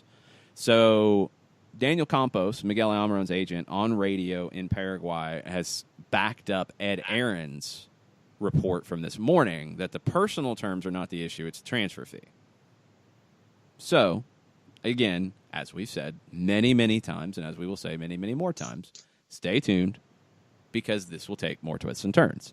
But that's the latest that just popped up out of Paraguay. The latest on the latest. The latest on, well, it's not the latest anymore because it's a few hours old. And in the transfer saga, a few hours is definitely not the latest anymore. So eons. That's eons to you and me, kids. Yeah, it's just going to keep continuing that way. So that's Strap where you're in. at. Stay tuned. It's just going to keep with twists and turns. But that's the reporting out of Paraguayan radio from Miguel Almiron's agent is that Ed Aarons' report from The Guardian is factual, and the personal terms are agreed upon. It's the clubs working on the transfer fee that is the issue. And I know from other news about Newcastle, and there's been lots of questions about, well, would they be able to spend this much on a transfer fee? You have a purchase/takeover, all that going down now. Peter Kenyon is involved in it. There's been conversations. It doesn't seem like it's in an exploratory phase. It seems like it's a lot further along than that. I would assume that has to have an impact on this kind of deal getting done. Yeah. And Kenyon initially was nowhere close on his own to get to the desired, I want to say 300 million pounds that Ashley was looking for. And he has had to enlist in some aid, and there is talk that Kenyon is close with his consortium to get to that number. And now it's, since Kenyon and Ashley are friends, there's the discussion that, okay, this is further along now than it has been because of the financial aid that Kenyon now seems to have gotten. So you wonder, okay, how close are they? And then is Ashley, and this is the black helicopter part of the whole thing, is Ashley using this discussion and dragging his feet in this topic of the sale, giving him a built-in excuse not to invest in players? And so that's what Newcastle fans are looking at right now. It's like, oh, Ashley's not going to invest because he's just dragging his feet on purpose. So that's the other part of the equation. See, but that doesn't make sense to me. Like, logically, let's try to follow that theory through. Okay, so you're trying to sell the club. So You're going to actively find excuses not to increase the value of the club. And invest your own capital in the process. No, Yes. no, not that part. Leave that part to the side, because if you're going to increase the value of the club, if you're going to make more money on the sale, because that's where Ashley's going to get paid is selling the thing. That's what that's it. That's where you're going to make your money. Okay, how do you increase the likelihood of the sale? You increase the value of the club. Oh, I know. So I'm not buying that black helicopter theory, because it doesn't make sense. If he's trying to hold on to the club and not spend money and just take TV revenues and whatever, if that's his end game, sure, then he's going to use any excuse not to invest, and he's just going to try to hang around and make the money he makes, and that's it, and he's satisfied. But it sounds like he's trying to sell. And the relationship with Kenyon, you would think that Kenyon would be, if they're that far along at this point, you would think that he would be trying to have an influence on what happens in this transfer window, because it's a really important one in terms of staying up. It's a really weird saga. It is, and everything with Ashley and his desire to sell over the last several years it's just been odd. And Ashley, when it comes to wanting to sell, has been hot and cold. It's like, yeah, I do, but now I don't want to. Yeah, I do, but now I don't want to. And I know Newcastle fans are completely and totally over Ashley. There have been protests continually inside the stadium about Ashley out and so on and so forth. But until there is a document in place where Kenyon, his consortium, and Ashley have all agreed, nothing will surprise me considering the past of Ashley as owner with Newcastle. And it's disappointing, because I think that when Newcastle is a team that is competing in the Premier League with a manager like Rafa Benitez, I think that it makes I think that having a team like that, it's like when the Raiders are good in the NFL, your eyes are naturally drawn toward it. So the Newcastle to me is like that. When they're good, it makes the Premier League more exciting than just staring at those top 5 teams that are always going to be there. They feel like the club that's outside of that top 5, top 6, whatever we want to term it, that could join it reasonably. I don't know how many others could realistically say that. I think Newcastle's the one who could. And if you're Mike Ashley and you're going to sell this thing, and it sounds like you're going to sell it. I don't know if you're just wishy-washy or what, but if you're going to sell it, what's going to be better for you in terms of selling it? Selling a Premier League club or selling a championship club? And that's where you're getting down to it at some point. So to stay in the Premier League, I think you're going to have money spent on this roster. And if Miguel Almiron's the guy that your manager wants, how long can you play chicken?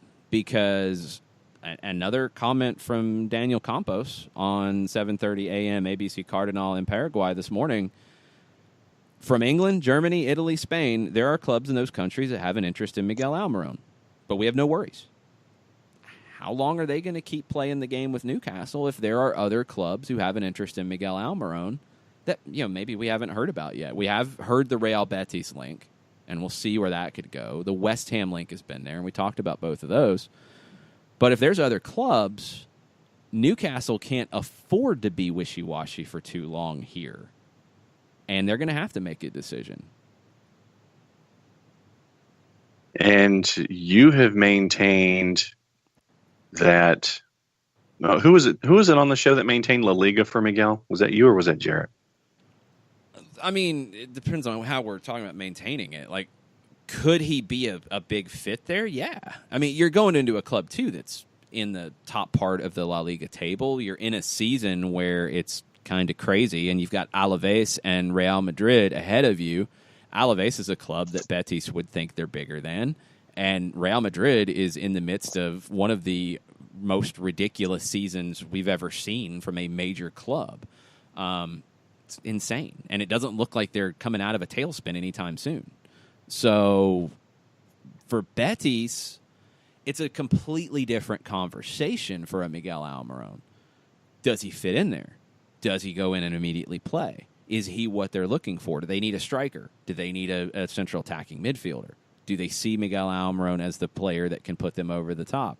Stylistically, I think he can be a success in Spain. But I'm not so negative on him being a success in England either. I think he can do it, and I think if you have a manager like Rafa Benitez who has identified him as a player that can keep them up, you're gonna give him the opportunity to be that guy. Another quote from Campos in Paraguay. He said, if Newcastle raises his claims, maybe one of the clubs, but there are others. Basically, they've got to up their transfer offer. is the way I'm reading that. They've got up their transfer offer. That's where it stands. The personal terms are agreed upon. It is up down to the transfer fee. If Newcastle wants him, they're going to have to up it, and they're going to have to spend the money that Atlanta wants. If they don't, there's other clubs. And that's what Campos has said, specifically. So, well, that's where we're at right now. That's where things stand.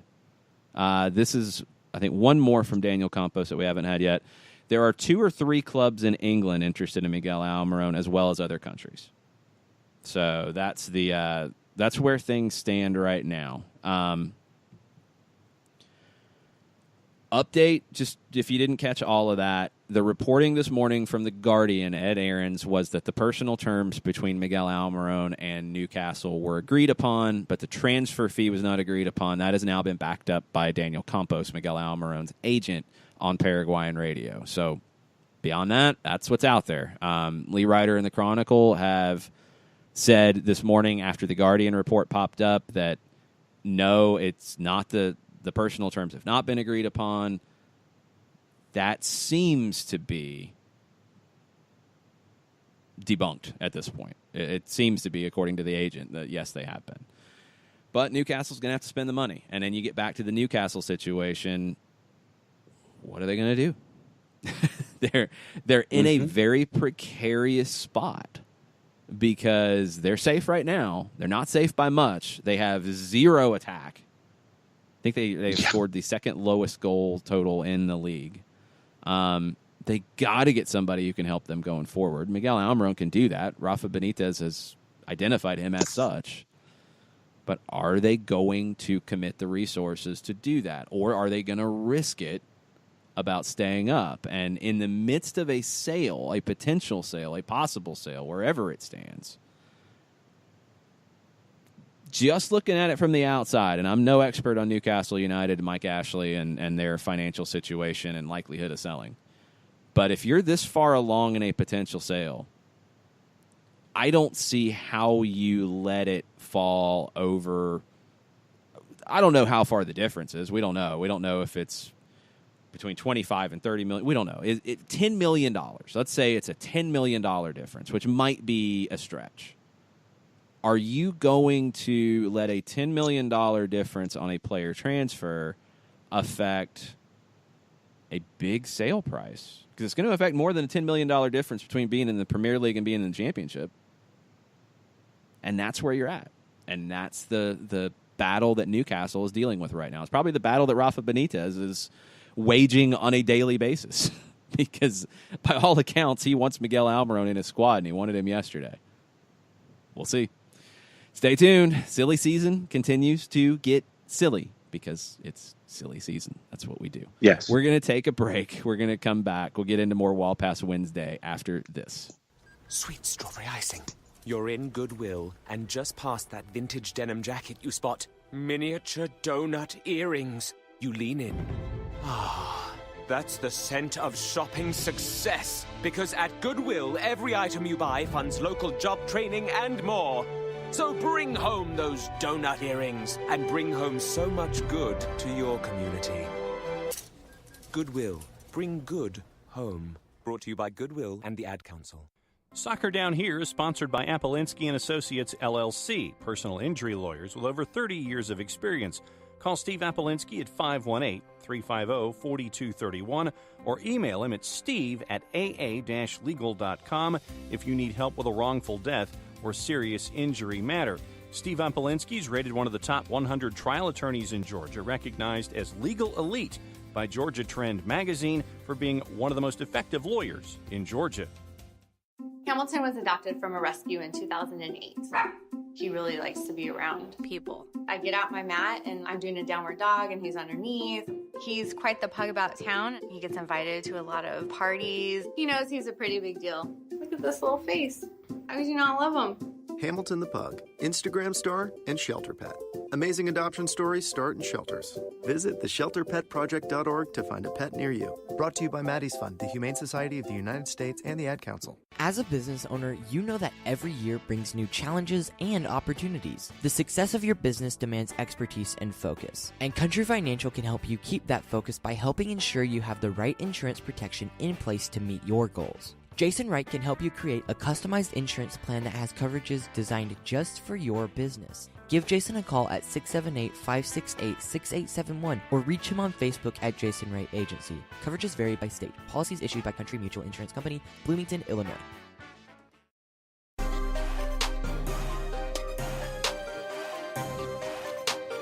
Welcome back. An eventful Wall Pass Wednesday, January 9th.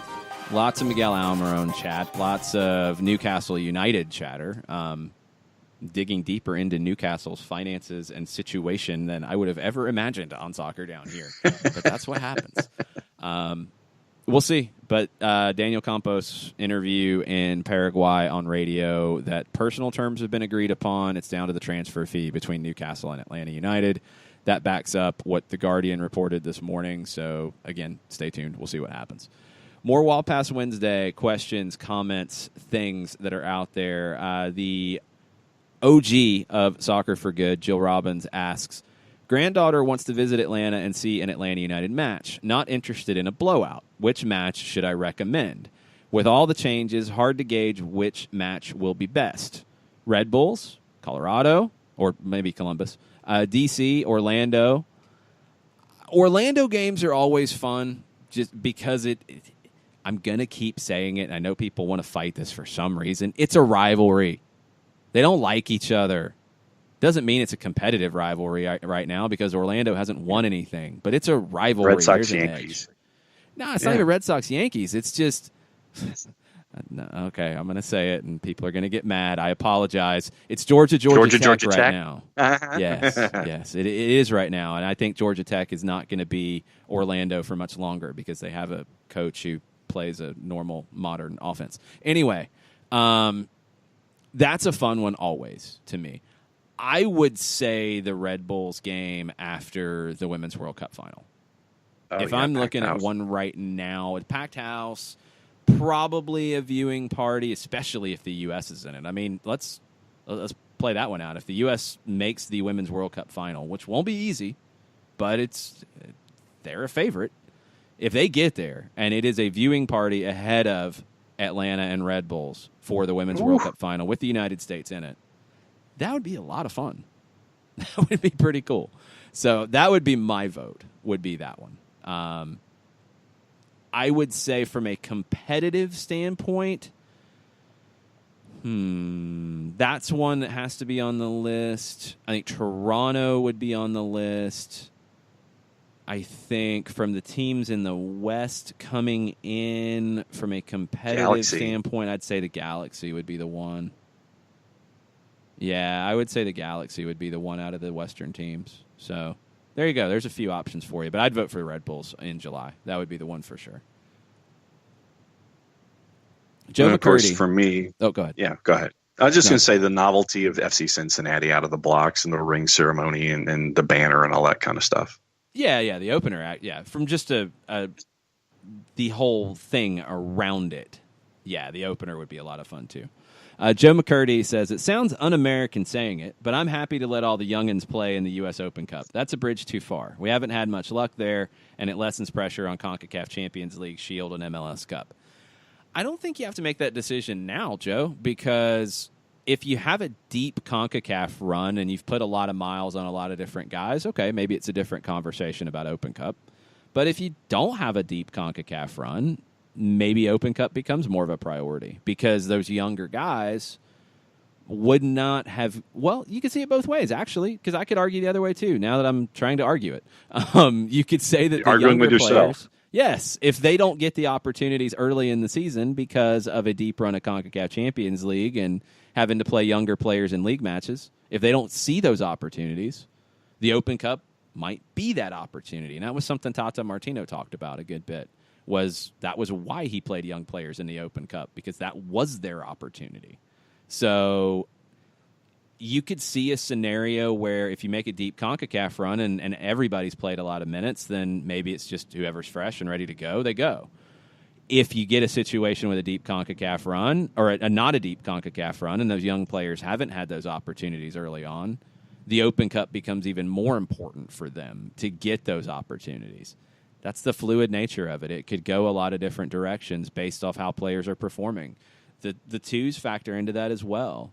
If you have a player, let's say a Jackson Conway, who's now on a pro deal with Atlanta United 2, let's say he lights it up in the first couple months of the USL season. You're going to give him a run out in the Open Cup because you want to see, hey, man, he's been great at this level. Can he step it up another level? Can he blend in with some first-team players? Because you have that chance. Alessandro Castro, same thing.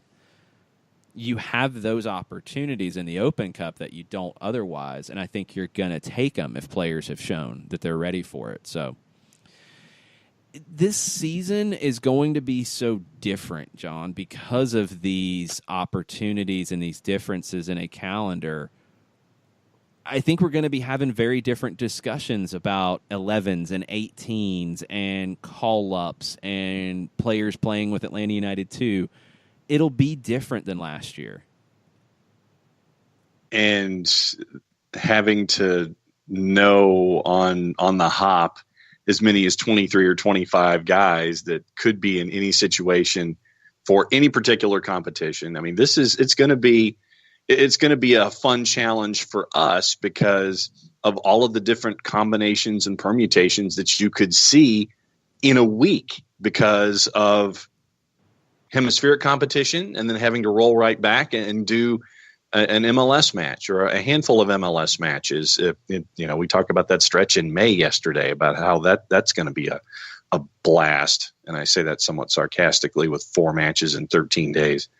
But this is going to be a test for the front office. It's going to be a test for the coaches. It's going to be a test for the players. It's going to be an opportunity for the players as to where do I fit in? Where can I fill a hole? Where can I, make the best of what I can do for this particular team? Is it going to be in an Open Cup appearance? Is it going to be in an 18 in an MLS Cup week where you have schedule compression?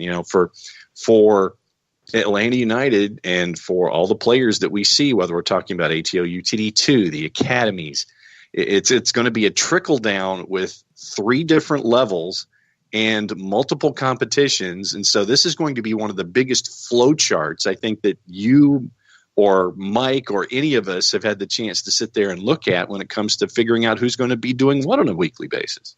Yeah, it's going to be a constant evolution. Bit of a follow-up on that from Tafka.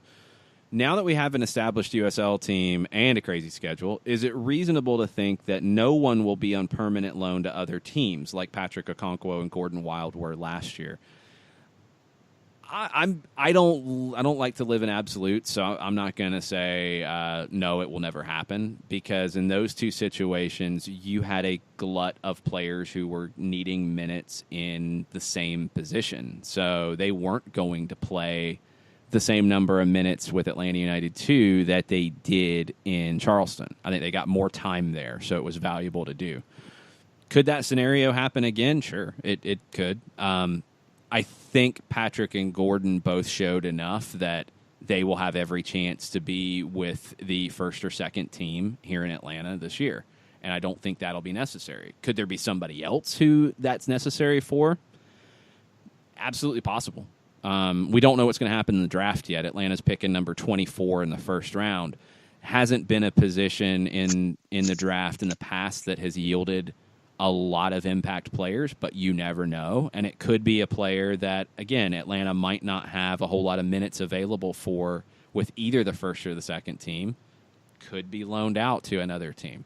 I think there's also not permanent loans, but also possibilities for loans to USL League One teams.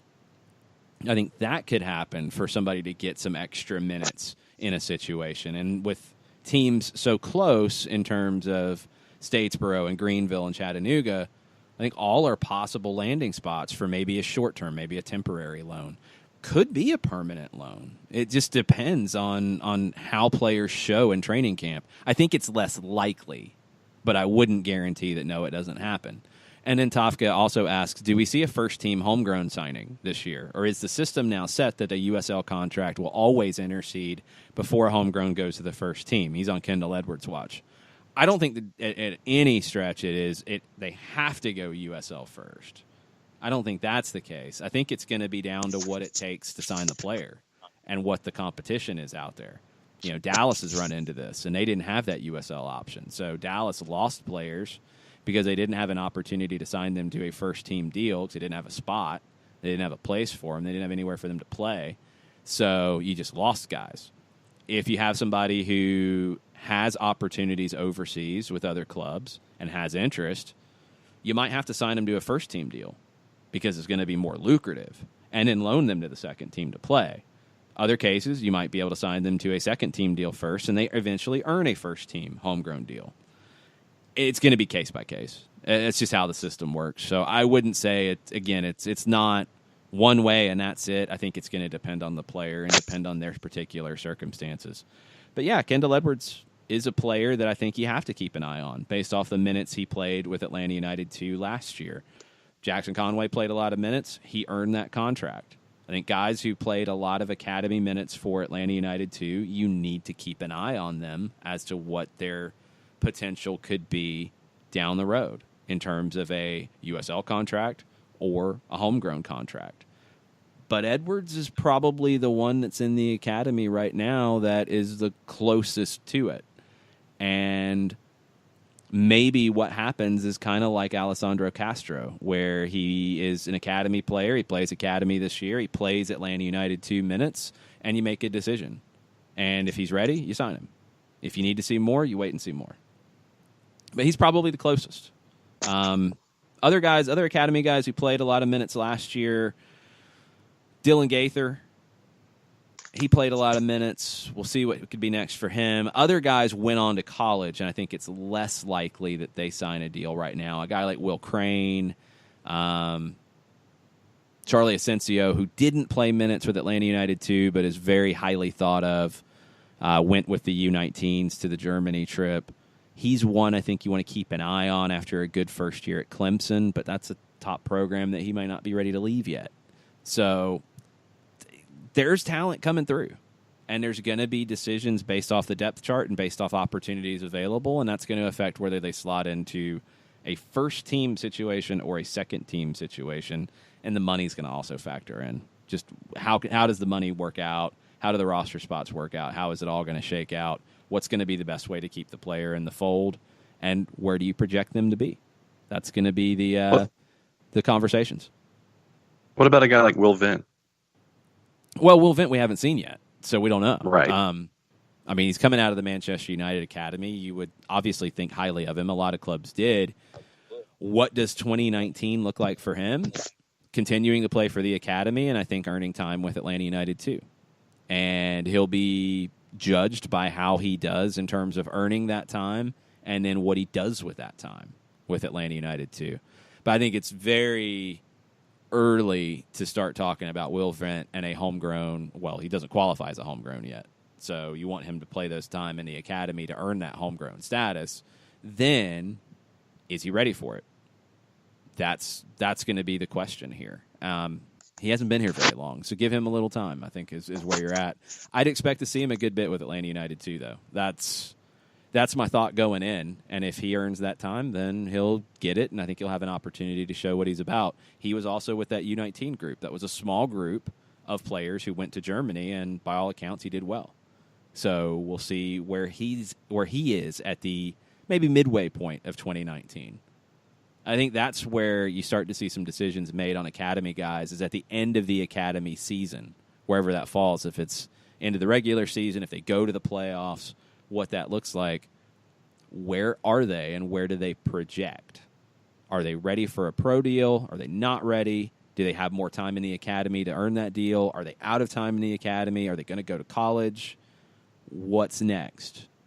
And for every player, that process is a little different. So Edwards, Vint, Gaither, Nathaniel McDonald, guys like that we'll be keeping an eye on throughout 2019, and hopefully we'll be seeing a lot at Fifth Third Bank Stadium in Kennesaw. Let's take our final break, come back, wrap everything up on a Wall Pass Wednesday. Last call for questions. Get them in, and we'll be right back. The average time a resume spends on an HR manager's desk is 7 seconds, and most of them are tossed aside. Now imagine if one of those resumes belonged to Yasmin, who was living in a shelter, juggling 3 jobs. I had to be resilient. That's something that you can't teach. We rely so much on a resume, yet it could never tell the full story of someone who had to be independent and take initiative. And that's how I handle every project I get. Discover new ways to develop great talent at gradsoflife.org. Brought to you by Grads of Life and the Ad Council. We know that every driver is different, and a one-size policy does not fit all. That's why Country Financial offers a variety of discounts, so you get the coverage you need and the savings you deserve. From good driver to good student, multi-policy to multi-car, we've got a discount to suit every driver. Call Jason Wright at 678-568-6871 today to see what you could save. On Facebook at Jason Wright Agency or by phone at 678-568-6871. Discounts vary by state. Policies issued by Country Mutual Insurance Company, Country Preferred Insurance Company, or Country Casualty Insurance Company, Bloomington, Illinois. Hey, hon, what you doing with your phone? Taking pictures? No, I'm asking it questions. Like what? Hey, Bobo, do flowers have best friends? I'm sorry. I'm afraid I don't know that. Hey, follow me. I want to show you something. Look, flowers do have best friends. Whoa. Some answers can only be found in nature. Discover the unsearchable. Visit discovertheforest.org to find a trail near you. Brought to you by the United States Forest Service and the Ad Council. Soccer Down Here is sponsored by Apolinski and Associates, LLC, personal injury lawyers with over 30 years of experience. Call Steve Apolinski at 518-350-4231 or email him at steve@aa-legal.com if you need help with a wrongful death or serious injury matter. Steve Apolinski is rated one of the top 100 trial attorneys in Georgia, recognized as Legal Elite by Georgia Trend magazine for being one of the most effective lawyers in Georgia.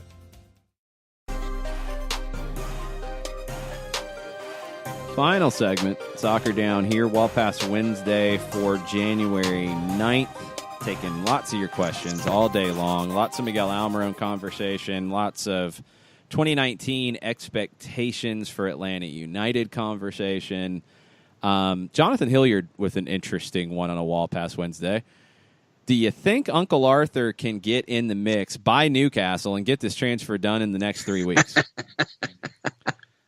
Oh, boy. That was categorically denied when that rumor popped up earlier in the offseason, or that might have even been in the playoff run. John, you said Newcastle was being valued at from this potential sale with Mike Ashley at £300 million, right? Yeah, 300 to 400, depending on who you're looking at. But 300 is the one that I've seen most recently. Okay, so then you're talking about anywhere between $380 to $510 million. So you're telling me, just so we can understand about all these perceptions that are out there, that Newcastle United is worth roughly the same as Atlanta United. There you go. I mean, I'm just saying. Like, Forbes valued Atlanta United at $330 million.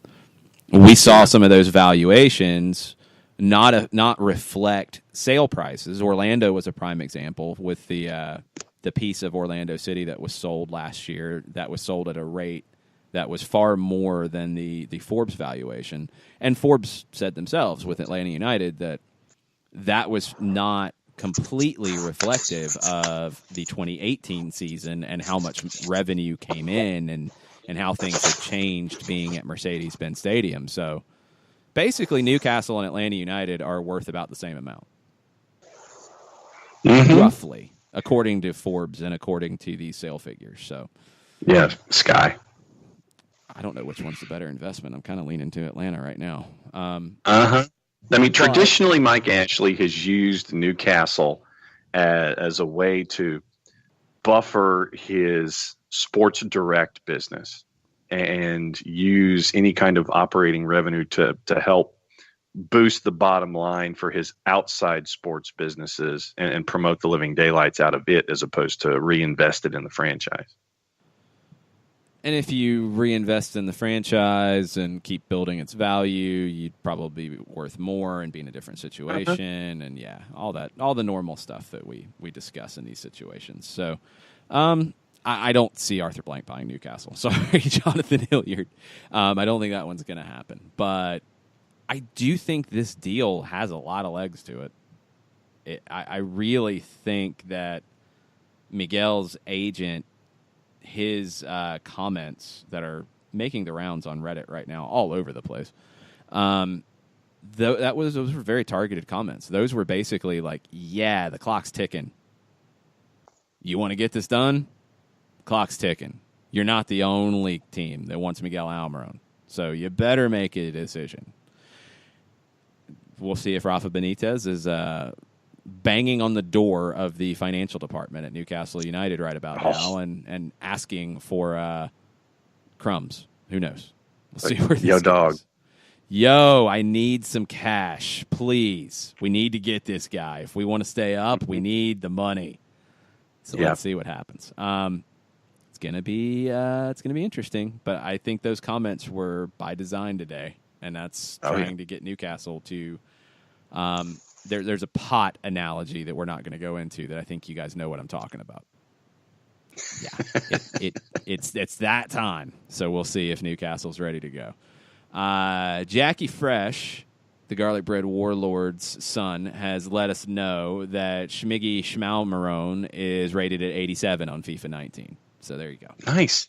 Yeah, Jackie Fresh needs a Twitter handle and definitely needs more time on Soccer Over Their hot drops. That needs to happen. At Warlord JR. I mean, I think it's just at Jackie Fresh. I mean, you got a name like Jackie Fresh, you ride with that. You keep going. Well, but it's unless someone else has already taken at Jackie Fresh on the Twitter. Jackie Fresh ATL or the Jackie Fresh or whatever. The Jackie Fresh. Yeah, one of those kind of deals. We'll see. James Vesey with a comment as a back and forth about the roster and how things look. Super Draft is this week. Can the front office continue to work its magic in the draft? You're talking about a number 24 pick in the Super Draft. You are picking at the bottom of the first round. I mean, could you trade it? Yeah, if a team around you wants a player, identifies a player, and wants to trade up to get it. Last year's number 24 pick was LAFC Paul Calvert from Pittsburgh. He did not sign. I believe he retired already. Yes, he retired at 24 years old. He announced that in November. So that was your number 24 pick in last year's Super Draft. Other guys around that. Carter Manley was picked at 23 by Minnesota. He played some for Minnesota United. Alex Roldan was picked by Seattle at 22. Actually played a fair bit for Seattle, Christian Roldan's brother. I liked Alex. I thought that was a good pickup. Go a little further back. Alan Wynn was number 25 for Colorado. He signed with Nashville instead. Played a lot in USL. It's not going to be easy to get a contributor at 24, but again, as James says, the front office has worked magic in the Super Draft. Can they continue to do that? Is there a guy out there that they have identified that if he's around in that spot, they're going to pick? We'll have to wait and see how it plays out. I think the Super Draft is becoming less and less influential as you go. That doesn't mean there aren't diamonds in the rough in it. And Atlanta has been as good as anybody at finding them. Julian Gressel, obviously, is the poster child for the effectiveness of the Super Draft.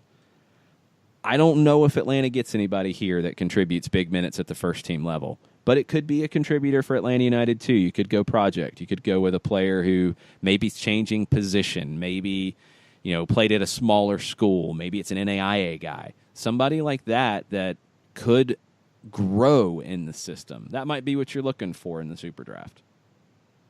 But you've also seen teams do, like Atlanta United, apparently doing the preemptive strikes before the draft and seeing somebody out there. Yeah, that's different. Let's not confuse the situations. That was a player who was not at the combine. That was a player who could have been one of the better goalkeepers in the draft, but wasn't going to go first round. Wasn't going to go probably second round, and has reportedly signed a deal with Atlanta United too. That hasn't been announced yet. But that preemptive strike, got to be careful about how you put that, because you can't just go sign somebody because you like them. Like, that's not how this is going to work. Now, I'd love some clarification from MLS about these situations where USL deals are being signed with college players before the Super Draft. Feels like that shouldn't happen. It's something the league has to clarify. But if you're talking about the top prospect in the draft, like a Generation Adidas guy, you're not going to be able to sign them to a USL contract with your second team. That's not going to happen. Why was it reportedly able to happen with a goalkeeper from Columbia who wasn't going to be at the Columbia University, who wasn't going to be at the Super Draft, or wasn't going to be at the Combine? I don't know why it was allowed to happen. I don't know if it's happened, so we'll have to wait and see. But this is another one of those loopholes that the league has to clean up a little bit, I think, because it does create confusion. And I think that there were a couple of us. I think one other team that did the same thing, correct, with another goalie, I want to say. Yeah, I think there's a lot of reports out there, but we'll have to see what actually happens and how it goes down. Couple other things before we wrap up, as we're in stoppage time now. The Chicago USL project is in a very tricky spot. Sterling Bay and the development at Lincoln Yards, the stadium portion of it is scrapped. Cubs owner Tom Ricketts is no longer involved. So, USL spokesman Ryan Madden said, despite Sterling Bay's decision, the league will work to meet the appetite for professional soccer in Chicago by delivering a club and a stadium to the city. So, stay tuned. We'll see how that goes down. Chicago Fire have made an offer to Matt Polster, but he is in Spain reportedly with Rangers, where he trained in the offseason, and Paul Tenorio is reporting that he's likely to sign with Rangers. We could get an announcement about Austin FC and timelines and such. There is a rumors of an event in Austin with Don Garber present on January 15th. So maybe we'll get some clarification on expansion and timelines for Austin FC at that. We talked about the Flow Sports deal for DC United and their local TV product. There's pricing available now. This is all geo-fenced to the D.C. region, and I would wonder if you are a season ticket holder who is traveling, if you would be able to watch the game there. You'd also have to have an ESPN FC account to watch if you're traveling on the West Coast, for example. But it's $5.99 a month for the Flow Sports package for D.C. United for season ticket holders and supporters group members, $8.99 a month for everybody else. Better than the $30 a month that was being talked about, but still another expense that DC United fans are going to have to make a decision on. Sporting Kansas City is installing an electric heating system for their field, the first of its kind in a pro stadium in the U.S. I'm assuming there's stadiums in the U.S. that have a heating system underneath the field. Yeah, northern football stadia like Lambeau and things like that, they do, yes. Yeah, the way this was worded, I don't know if it's like a new kind of system, and that's my guess. So Sporting Kansas City will not have a frozen field like they did for MLS Cup 2013 for CONCACAF Champions League or for future MLS Cups. They will have an electrically heated field. That's a good thing. I like that. Columbus has a press conference with the new ownership today. Should be some interesting questions and answers coming out of Ohio, so stay tuned. And Orlando, lots of interviews and conversation with Luis Muzzi. Jordan Culver, friend of the show, had him with Pro Soccer USA. ESPN had him with Jeff Carlisle.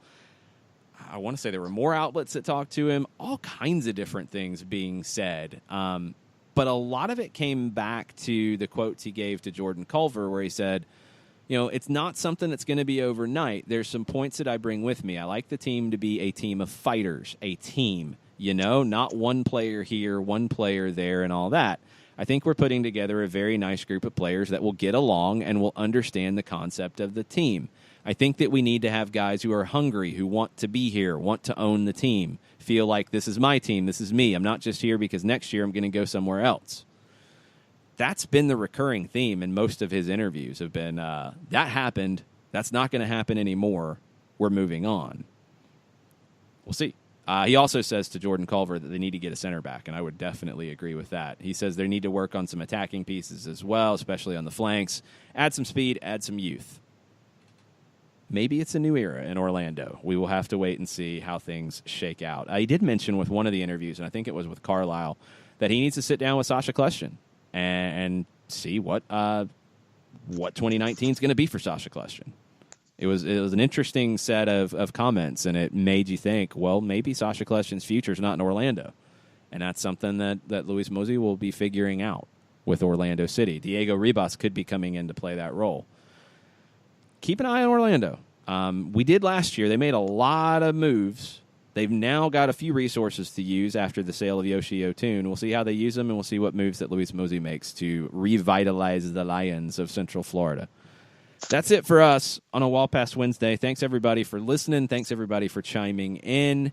We appreciate it. We'll be back tomorrow, 9 a.m. for a Thursday Thoughts edition of the show. We'll have any updates that might pop up on Miguel Almiron and Newcastle or Real Betis or West Ham or any other club that might join the Miguel Almiron sweepstakes. We will see what happens in the Miggy Watch 2019. Thanks, everybody, for listening. Mucha plata, y'all. Mucha schmiggy schmalmarone, y'all.